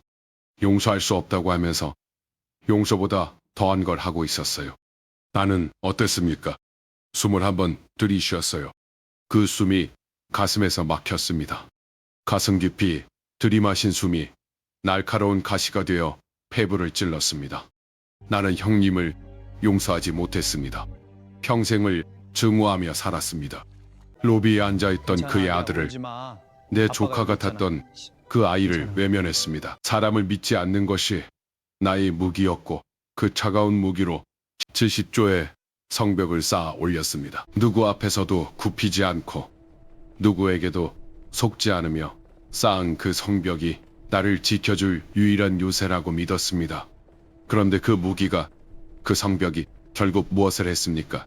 내가 형님을 용서했으면 그 집안 소식을 이토록 모질게 외면하지 않았을 거예요. 아이가 아프다는 사실을 알았다면 내게 그 수술비 따위는 결제 서류 한 장 넘기는 것보다 쉬운 일이었을 텐데, 그랬다면 강민혁은 그 절망적인 밤에 빗길로 차를 몰지 않았을 것이고 새벽 시장에 나가던 승표의 부모님과 마주치는 일도 없었을 겁니다. 승표의 어머니는 그 아침에도 환한 얼굴로 찜기를 열었을 것이고 비법 노트의 마지막 줄은 승표에게 먹여보고 정화자가 아니라 완성된 맛에 대한 기쁨으로 가득 찼을 겁니다. 대답이 없어요. 라며 울먹이는 아들의 목소리 대신 어머니의 따뜻한 잔소리가 그 자리를 채우고 있었겠지요. 나의 옹졸한 원칙과 용서하지 못한 증오가 불러온 대가는 이토록 참혹했습니다. 고개를 들 수가 없었습니다. 무릎 위에 놓인 두 손이 흉하게 떨리고 있었어요. 승표는 가진 것이 하나도 없었지만 아이의 작은 손을 놓지 않았습니다. 저는 모든 것을 가졌지만 로비에 있던 그 간절한 손을 차갑게 뿌리쳤습니다. 그것이 차이였습니다. 진짜 강한 자는 승표였고 저는 비겁하고 약한 노인네에 불과했습니다. 형님을 용서하지 못했더라도 그때 그 울고 있는 아이를 외면해서는 안 되었습니다. 자리에서 일어났어요. 다리가 후들거렸습니다. 70년의 세월을 지켜온 뭔가가 한순간에 사가버린 것 같았습니다. 다리가 꺾였습니다. 제 의지가 아니었어요. 영혼의 무게에 짓눌린 몸이 스스로를 낮추는 것이었습니다. 탓. 무릎이 거친 시멘트 바닥에 닿았습니다. 비싼 양복 천 너머로 딱딱한 바닥이 무릎뼈를 자비 없이 짓눌렀습니다. 아팠습니다. 하지만 이 육체적 통증은 가슴 안에서 터져나온 비명에 비하면 아무것도 아니었어요. 평생 누구 앞에서도 꿇어본 적 없는 무릎이었습니다. 대통령 앞에서도 채권자들이 사무실 문을 부수고 들어오던 그 악몽 같던 시절에도 저는 이를 악물고 서 있었습니다. 그것이 내 유일한 자존심이었고 그 꼿꼿함이 5성 그룹을 만들었다고 믿었으니까요. 하지만 그 오만한 자존심이 지금 5일장 한 구석 시멘트 바닥 위에서 산산조각 나고 있었습니다. 자네가 외면하지 않은 것을 내가 외면했어. 자네가 끝까지 놓지 않은 그 작은 손을 나는 차갑게 뿌리쳤단 말일세. 용서해주게. 목소리가 젖어서 말끝이 바르르 떨렸습니다. 그리고 내 사위가 되어주게. 승표의 눈에서 참았던 눈물이 다시 터져 나왔습니다. 회장님, 일어나세요. 승표가 당황하며 양팔로 저를 일으켜 세웠지만 고개를 저으며 버텼습니다. 그때 뒤에서 작은 발소리가 들렸어요. 아빠? 환이었어요. 해가 져서 어두워지니까 아빠를 찾아온 거예요. 양복을 입은 낯선 노인이 아빠 앞에 무릎을 꿇고 있으니까 아이는 몇 걸음 떨어진 곳에서 멈칫하면서 저를 살펴보고 있었어요. 고개를 돌려 환희를 보았습니다. 눈물이 번진 내 시야에 아이의 맑은 눈동자가 담겼습니다. 로봇 고쳐준 천재 할아버지다. 환희가 달려왔어요. 제 앞에 쪼그려 앉더니 걱정스러운 표정으로 저를 보았어요. 할아버지, 왜 울어요? 아파요? 아내를 보내고 정 침대에 혼자 누웠을 때처럼 처절하게 울었습니다. 토닥, 토닥. 환희는 작은 손으로 내 등을 토닥였습니다. 환희야, 미안하다. 너희 아버지를 그렇게 만든 사람이 바로 이 할아버지란다. 목구멍까지 차오른 말은 끝내 밖으로 나오지 못하고 울음이 되어 터졌습니다. 승표가 더 강하게 제 팔을 잡아 올렸어요. 회장님, 일어나세요. 이러시면 안 됩니다. 목소리가 갈라져 있었습니다. 자네 부모님이 돌아가신 거 내가 강민혁을 용서하지 않았기 때문이야. 내가 그 로비에서 발걸음을 한 번만 멈췄더라면 그 밤은 그렇게 흐르지 않았을 거야. 목소리가 뜨겁게 조여왔습니다. 자네가 4년 동안 짊어진 그 지옥 같은 짐, 그거 사실은 내 몫이었어. 자네가 내 대신 짊어지고 살아준 거야. 승표의 손에서 힘이 툭 빠졌습니다. 자네가 어머니의 마지막 전화를 받고도 집에 못 간 것도 내 몫이야. 자네 같은 에이스들을 갈아 넣어서 회사를 키운 게 나니까. 야근하고 주말 출근하느라 부모님 얼굴 볼 시간조차 뺏어버린 그 비정한 시스템 내가 만들었단 말일세. 그만하세요, 회장님. 그건 회장님 잘못이 아니 사실이야. 자네가 어머니 전화에 나중이라고 말하게 만든 그 환경 내가 만들었어. 상중에도 회의에 들어오는 걸 훈장처럼 자랑하던 그 미친 회사를 내가 만들었다고. 승표의 목소리가 찢어졌습니다. 참고 있던 오열이 비명처럼 터져 나왔습니다. 승표는 나를 붙잡은 채 바닥으로 무너졌습니다. 우리는 장터 한복판에서 서로를 붙잡고 울었습니다. 승표는 환희가 들을까봐 입술을 깨물며 소리를 죽였지만 어깨는 폭풍을 만난 돛처럼 거칠게 흔들렸습니다. 저는 승표의 눈을 똑바로 보며 마지막 말을 간신히 말했습니다. 자네가 내 몫에 용서를 대신 살아줬어. 그러니 이제는 내가 자네의 짐을 나누게 해달라는 거야. 승표의 눈동자가 멈췄습니다. 자신이 4년 동안 감내한 고통이 누군가의 다리를 잇는 숭고한 과정이었음을 처음으로 인정받은 얼굴이었습니다. 환희가 아빠 다리에 매달렸습니다. 아빠 왜 울어? 할아버지가 아빠 괴롭혔어. 그 단순한 질문이 내 가슴을 갈기갈기 찢어 놓았습니다. 괴롭힌 사람이 나였다, 환희야.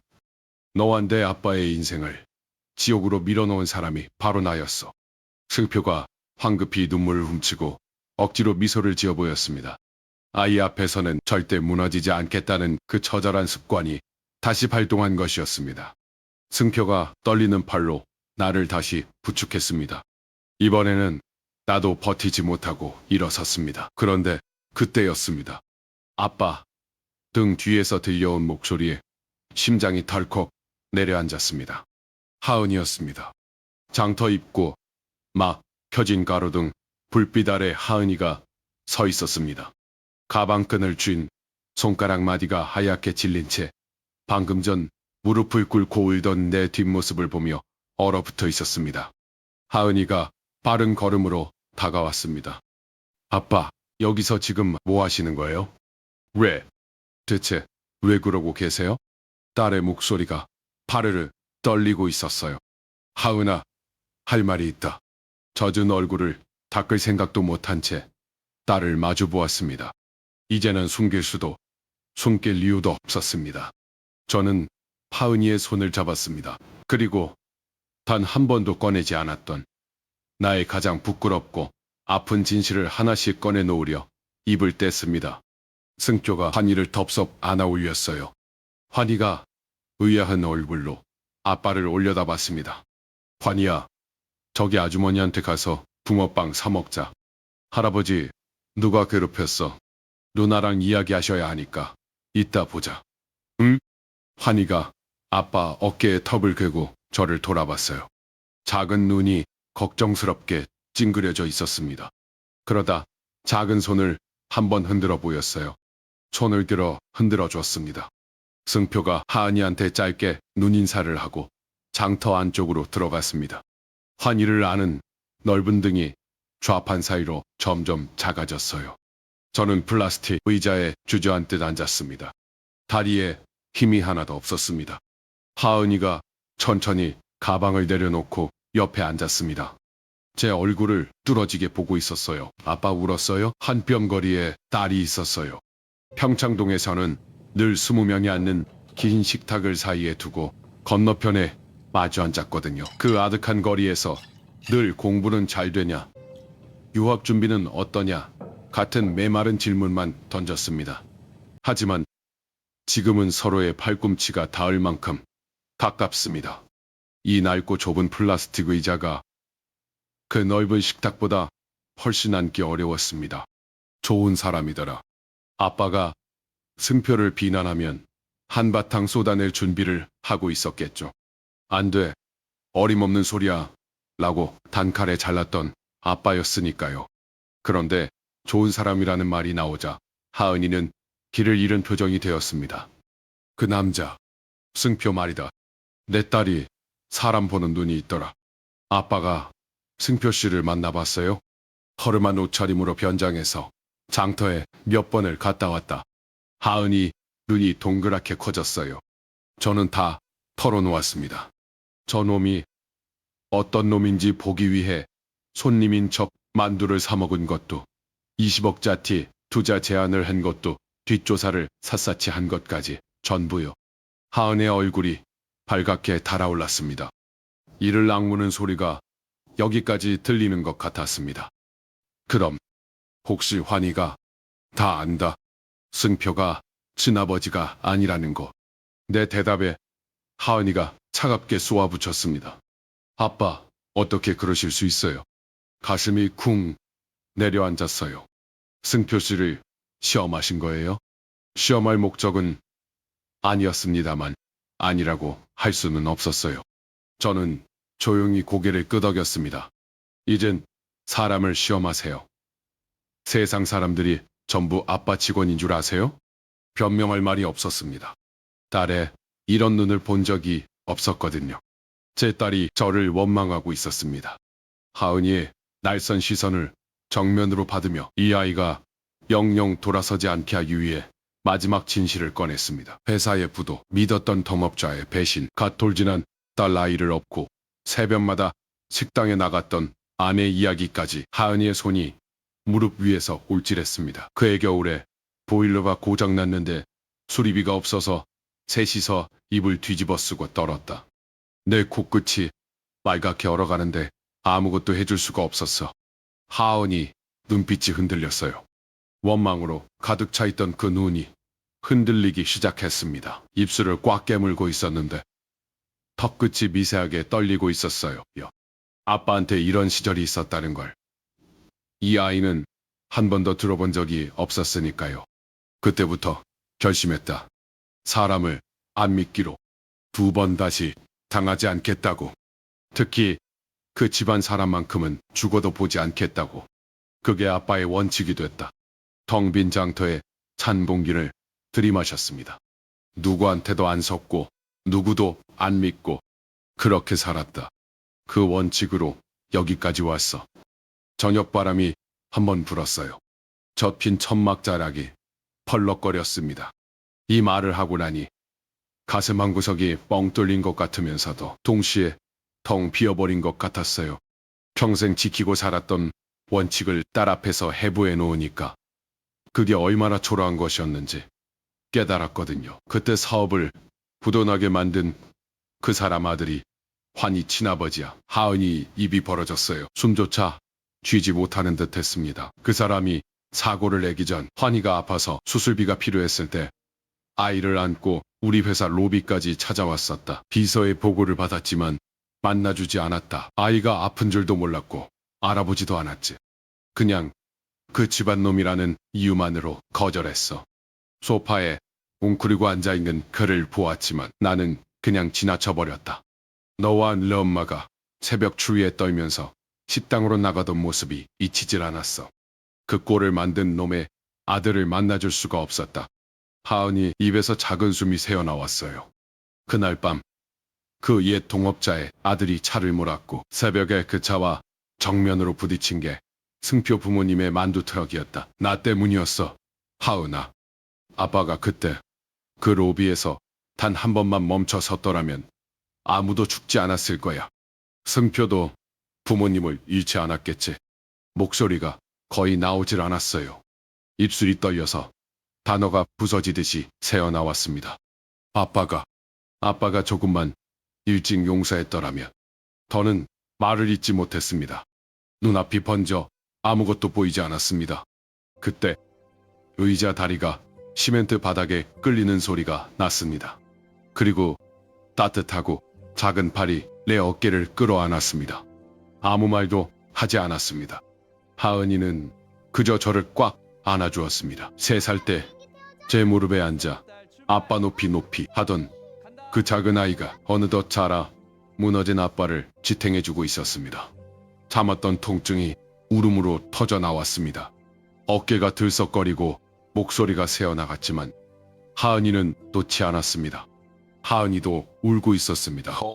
양복 어깨가 딸의 눈물로 젖어갔습니다. 하지만 그 눈물은 차갑지 않았습니다. 파장이 끝난 장터, 차가운 플라스틱 의자 위에서 우리 두 사람은 그렇게 한참을 서로의 온기에 기대어 울었습니다. 며칠 뒤 하은이가 집으로 돌아왔어요. 현관문이 열리는 소리에 서재에서 나갔더니 하은이가 캐리어를 끌고 서 있었습니다. 다녀왔어요. 하은이는 꾸벅 인사하고 2층으로 올라갔어요. 계단을 올라가는 딸의 뒷모습을 보면서 캐리어 바퀴가 대리석 계단에 딸깍거리는 소리를 들으면서 그냥 서 있었습니다. 뭐라고 한마디 해야 할 것 같았는데 어떤 말을 해도 가벼울 것 같아서 입이 떨어지지 않았어요. 잠시 뒤 신발장을 보니까 하은이 운동화가 분홍색 토끼 슬리퍼 옆에 나란히 놓여 있었습니다. 며칠 동안 비어있던 자리에 주인이 돌아온 거였어요. 그걸 한참 내려다봤습니다. 며칠이 더 지났어요. 아침 출근길이었습니다. 기사가 모른 차 뒷좌석에 앉아 창밖을 보고 있었어요. 평창동 골목을 빠져나오면서 벚꽃이 진 자리에 연두색 잎이 올라오고 있는 게 보였습니다. 계절이 바뀌고 있었어요. 5성그룹 본사에 도착했어요. 정문을 지나 로비로 들어섰습니다. 대리석 바닥에 구두 소리가 딱딱 울렸어요. 아침 햇살이 통유리를 통해 바닥 위로 비스듬히 깔려 있었고 직원들이 고개를 숙이며 인사를 했습니다. 좋은 아침입니다, 회장님. 지나가면서 고개를 끄덕여줬어요. 매일 아침 걷던 길이었습니다. 눈 감고도 걸을 수 있는 익숙한 길이었어요. 그런데 발걸음이 천천히 멈췄습니다. 로비 한쪽에 가죽 소파가 놓여 있었어요. 방문객 대기용으로 놓아둔 소파였습니다. 수백 번 지나쳤던 자리예요. 매일 이 앞을 걸어 다녔으면서 한 번도 이 소파를 쳐다본 적이 없었어요. 5년 전에 이 소파에 남루한 옷차림의 남자가 앉아 있었습니다. 품에 아이를 안고 있었어요. 소파 위로 아침 햇살이 흘러내리고 있었어요. 빈 소파였습니다. 거기에 앉아 있던 사람은 이 세상에 없었어요. 그 따뜻함은 5년이 늦었습니다. 멈춰 섰으면 됐었어요. 왜 거기 앉아 있냐고 그 한마디만 했으면 됐었어요. 코끝이 시큰해지면서 눈앞이 번졌어요. 근데 발이 안 떨어졌어요. 지나가면 안 될 것 같았습니다. 이번에는 회장님, 회의 시간이 다가오고 있습니다. 비서가 뒤에서 조심스럽게 말했어요. 고개를 끄덕였습니다. 한참을 더 서 있다가 발걸음을 옮겼어요. 엘리베이터를 타면서 로비를 한번 돌아봤습니다. 소파 위로 햇살이 여전히 흘러내리고 있었어요. 이제는 저 소파가 안 보이는 척할 수가 없을 것 같았습니다.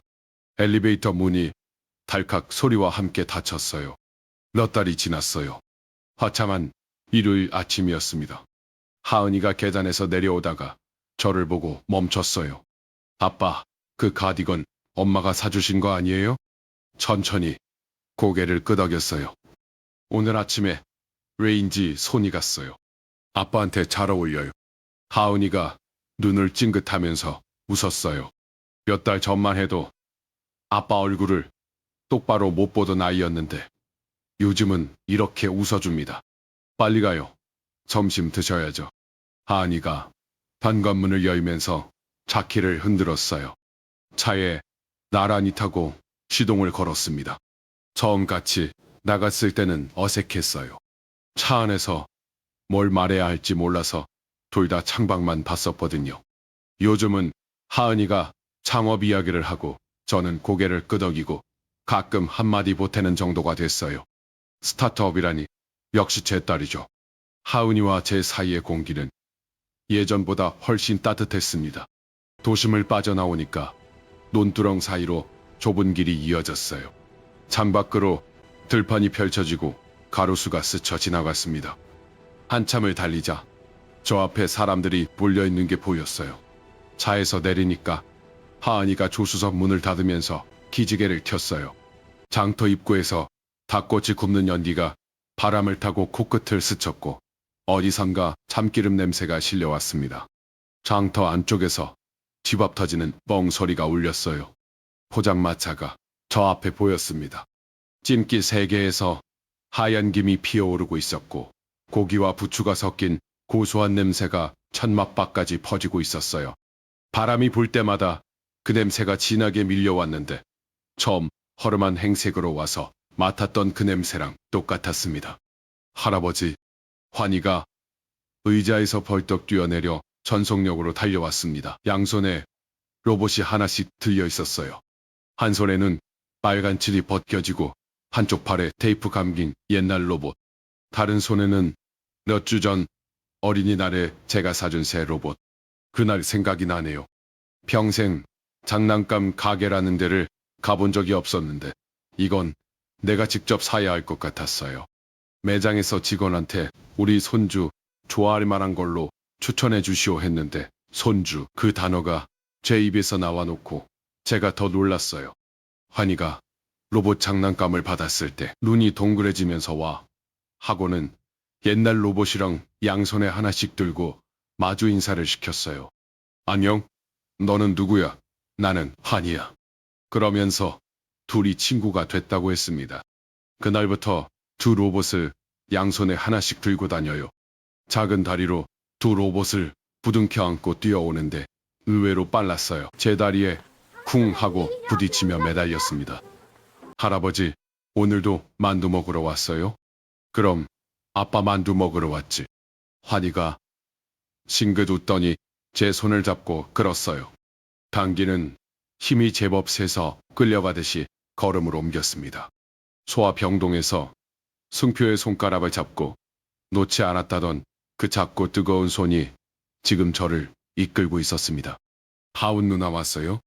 환희가 뒤돌아서 하은이한테 손을 흔들었어요. 하은이가 환하게 웃으면서 손을 흔들어 줬습니다. 승표가 찜기 뚜껑을 열다가 고개를 돌렸어요. 뜨거운 김이 확 올라오면서 승표 얼굴을 감쌌는데 김 사이로 저를 보고 환하게 웃었습니다. 어서 오세요. 처음 허름한 차림으로 왔을 때 어르신 어서 오세요 하던 그 목소리였어요. 달라진 게 하나도 없었습니다. 제가 고급 양복을 입고 오든 허름한 차림으로 오든 이 사람의 인사는 한결같았어요. 사람의 가치를 옷으로 판단하지 않는 청년. 그는 처음부터 끝까지 그런 사람이었습니다. 하은이가 제 옆자리에 앉았습니다. 승표가 만두 접시를 내왔어요. 접시 위에 하얀 찐만두가 김을 피우고 있었습니다. 찜기에서 갓 꺼냈는지 만두피가 촉촉하게 젖어서 속이 비칠 듯 말 듯했고 조간장 종지가 옆에 놓였어요. 근데 평소에 내오던 만두랑 모양이 살짝 달랐습니다. 이거 오늘 처음 내보는 거예요. 접시를 내려놓는 승표의 손가락 끝이 미세하게 떨리고 있었습니다. 어머니께서 남기신 레시피 한 번도 완성을 못했거든요. 남기신 오늘 처음 내봅니다. 승표가 저를 똑바로 봤어요. 긴장감이 가득한 그 눈동자에는 예의 이상의 무엇이 담겨 있었습니다. 아버님께 제일 먼저 맛보여드리고 싶었어요. 아버님, 그 호칭이 귓속으로 들어오는 순간 가슴 안쪽이 뜨겁게 무언가 휘몰아쳤습니다. 승표에게서 처음 듣는 말이었습니다. 그 한마디가 묵직하게 가슴에 내려앉았습니다. 만두를 한 입 베어 물었어요. 얇은 만두피가 살짝 찢어지면서 뜨거운 육즙이 입안에 터졌습니다. 고기의 감칠맛과 부추의 알싸한 향이 혀 위로 퍼지면서 두부가 그 사이를 부드럽게 감싸고 있었어요. 씹을수록 고소한 기름기가 입안 가득 번졌습니다. 처음 허름한 차림으로 앉아서 먹었을 때도 맛있었는데 오늘은 뭔가 달랐어요. 같은 만두인데 같은 맛이 아니었습니다. 맛있다, 정말 맛있다 이거. 짧은 잔사에 승표의 눈가가 순식간에 붉어졌습니다. 긴장이 풀린 듯 입꼬리를 올리며 웃는 그의 모습이 햇살 아래 눈부셨습니다. 맛있어요, 승표씨. 하은이도 웃으면서 만두를 하나 더 집었습니다. 이제 알 것 같아요. 승표의 목소리가 낮게 젖어들었습니다. 어머니의 레시피를 완성하려고 4년간 매달렸어요. 이번에는 어머니가 정해두신 그 맛일까 기대하며 찜기를 열었지만 늘 정답을 알 수 없었거든요. 그런데 오늘 마음 깊은 곳에서 대답이 들렸습니다. 승표가 우리 쪽을 한번 봤어요. 환희가 만두를 우물거리고 있었고 하은이가 만두를 하나 더 집고 있었고 저는 그 옆에 앉아 있었습니다. 그 모습을 보던 승표가 천천히 다시 입을 열었어요. 근데 지금 마음 깊은 곳에서 들렸어요. 승표 목소리가 떨렸어요. 됐다고. 이제 완성됐다고요. 승표가 자기 가슴 한쪽에 손을 가만히 얹었어요. 누가 말해준 것도 아닌데 그냥 알겠어요. 승표의 눈가에 눈물이 맺혔어요. 손등으로 눈가를 훔치고는 우리 셋을 다시 봤습니다. 어머니는 저랑 같이 완성하고 싶으셨던 거였어요. 승표볼 위로 눈물이 흘러내렸어요. 이번에는 닥지 않았습니다. 오늘 아버님이 앉아 계시고 하은 씨가 곁에 있고 환희가 맛있게 먹어주는 이 자리에서 비로소 4년 동안 비어있던 레시피의 마지막 줄이 채워졌습니다. 그때 트럭 옆 큰 나무가 몸을 떨었습니다. 초록잎 사이로 햇살이 쏟아져 내리면서 한두 잎이 살랑 떨어져 트럭 위에 내려앉았습니다. 어디서 불어온 바람인지 모르겠는데 잎을 흔들어 놓고 사라졌어요. 저도 모르게 그 나무를 한번 올려다 봤습니다. 마치 승표의 어머니가 잘했다라고 어깨를 다독이며 지나가는 것 같았습니다. 저도 코끝이 시큰해졌습니다. 이건 나중에 승표한테 전해들은 이야기입니다. 그날 밤 장을 마치고 환희를 재운 뒤였답니다. 환희가 로봇 2개를 껴안고 고나게 잠들었고 밖에서는 풀벌레 소리가 울고 있었다고요. 승표가 낡은 가죽 노트를 펼쳤습니다. 어머니 글씨가 매복한 페이지였습니다. 재료 비율, 반죽 시간, 찜기 온도, 그리고 마지막 줄.